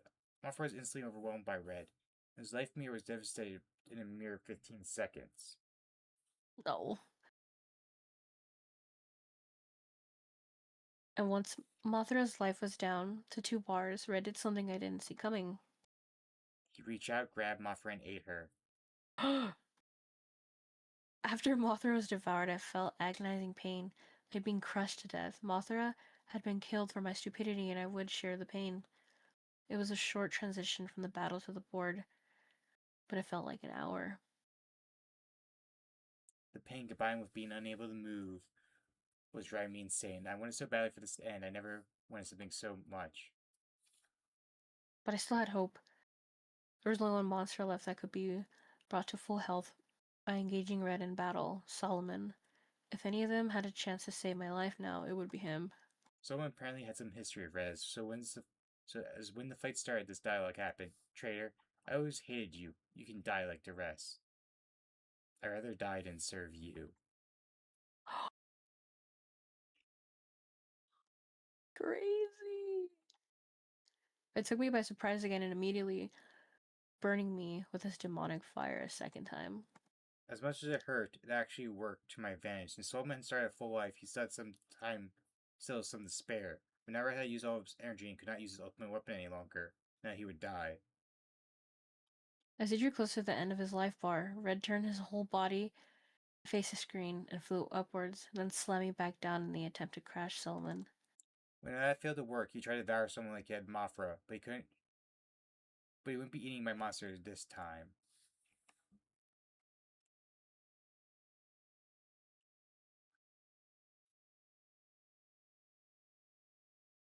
Crazy. I thought I had won, but something was wrong. Red wasn't sinking to the bottom. I still couldn't move. Red was still alive. I'm not done with you. But apart. Yeah, I think This is crazy. I think this is pretty much the ending too. So I think this is like the end of it. Let's do it. After his sudden defeat by Solomon, Radican restructured his body to his gigantic final form, transporting us to a blazing inferno in the process. It's reminiscent of our first encounter, except now the scenery, much like the true power of Red, had become very real. The music erupted into a loud burning sound, a furious drum of death. Faced against Red's insane amount of health, my own demise was imminent. Solomon was my strongest monster, but not even he stood a chance. It was like trying to fight a mountain. Within seconds, Solomon was overpowered and dropped to the floor. When Red crushed him to death underneath his foot, a sadistic demon took his time as he snapped Solomon's vertebrae and ribs like dry, bitter twigs. I could tell he was enjoying our pain. You are weak. Your monsters are weak. You will all die. This is hopeless. I'm a dead man.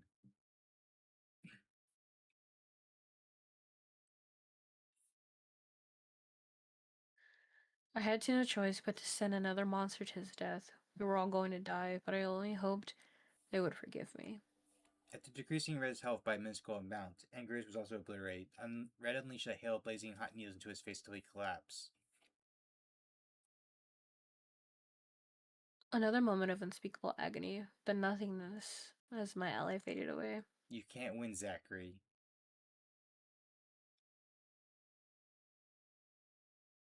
I asked Red how he knew my name. You want to say this line as well? Yep.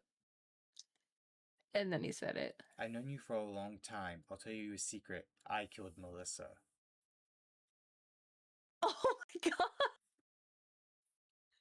No, that's crazy!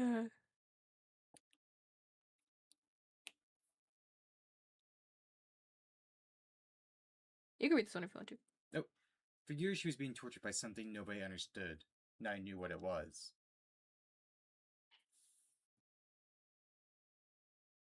Now I understood why I was balked by Melissa's death, and how the game knew about it, because he knew about it, because he was the one responsible. And this time, he was going to kill me. Send your last monster. I'll end this futile struggle.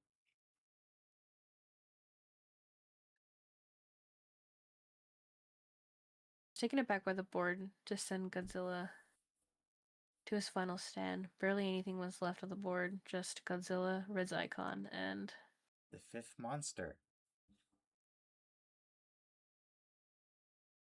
In the midst of everything that was happening, I had completely forgotten about it. I tried yet again to select it. I cursed, I begged, I screamed. I had to do something, anything, to help me, to no avail. There was only one thing to do. I knew Godzilla didn't stand any more of a chance than the rest did.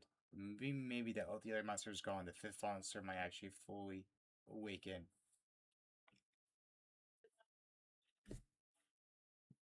I managed to get the curse icon selected, and I pressed the button as fast as I could. The icon started to shake if I was trying to desperately to move. Was that then Red decided that he was done playing fair before I could activate the monster. He went for the killing blow, paralyzing my heart. My hands started to become numb and unfeeling, but even my vision was fading away. I still tried to press the A button. Red sure was breaking one of his rules, but he must have thought that if he killed me quickly, then it would be too late for any consequences to matter. He would have won. He was wrong.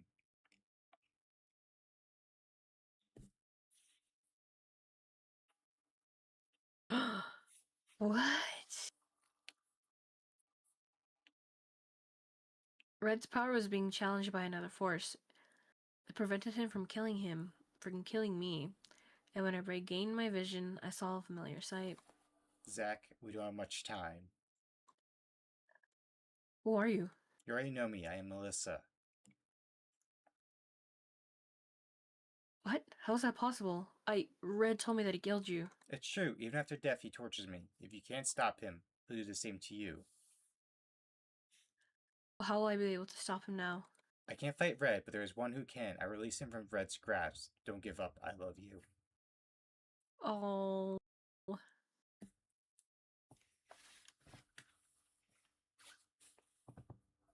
Her words stirred something inside of me. I wasn't going to die like this. And I had more to fight for. Her for than just my own life. I had to fight for to save Melissa and the world she inhabits. With her help, the fifth monster was finally unleashed. Achaeus, the Golden Light.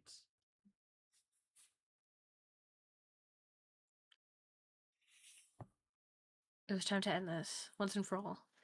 Together we would take this damned hellspawn out of existence. They can't save you.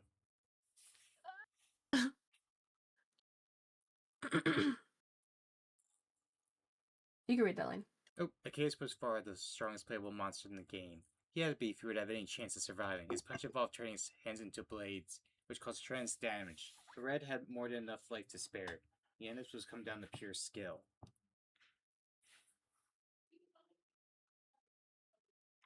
Look at them go.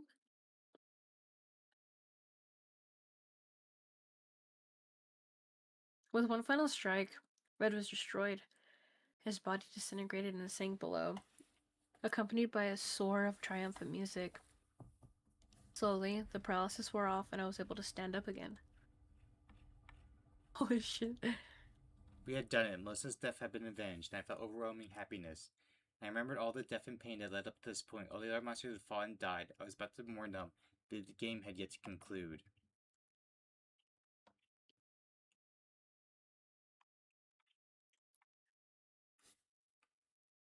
Tears of joy streamed down my face, and I broke out crying. I cried harder than I had in several years, maybe in whole life.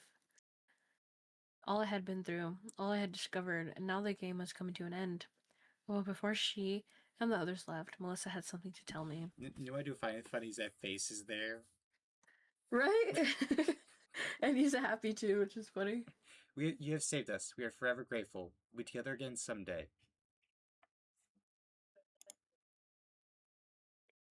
Oh. And then there is a... Oh, alternate ending thing.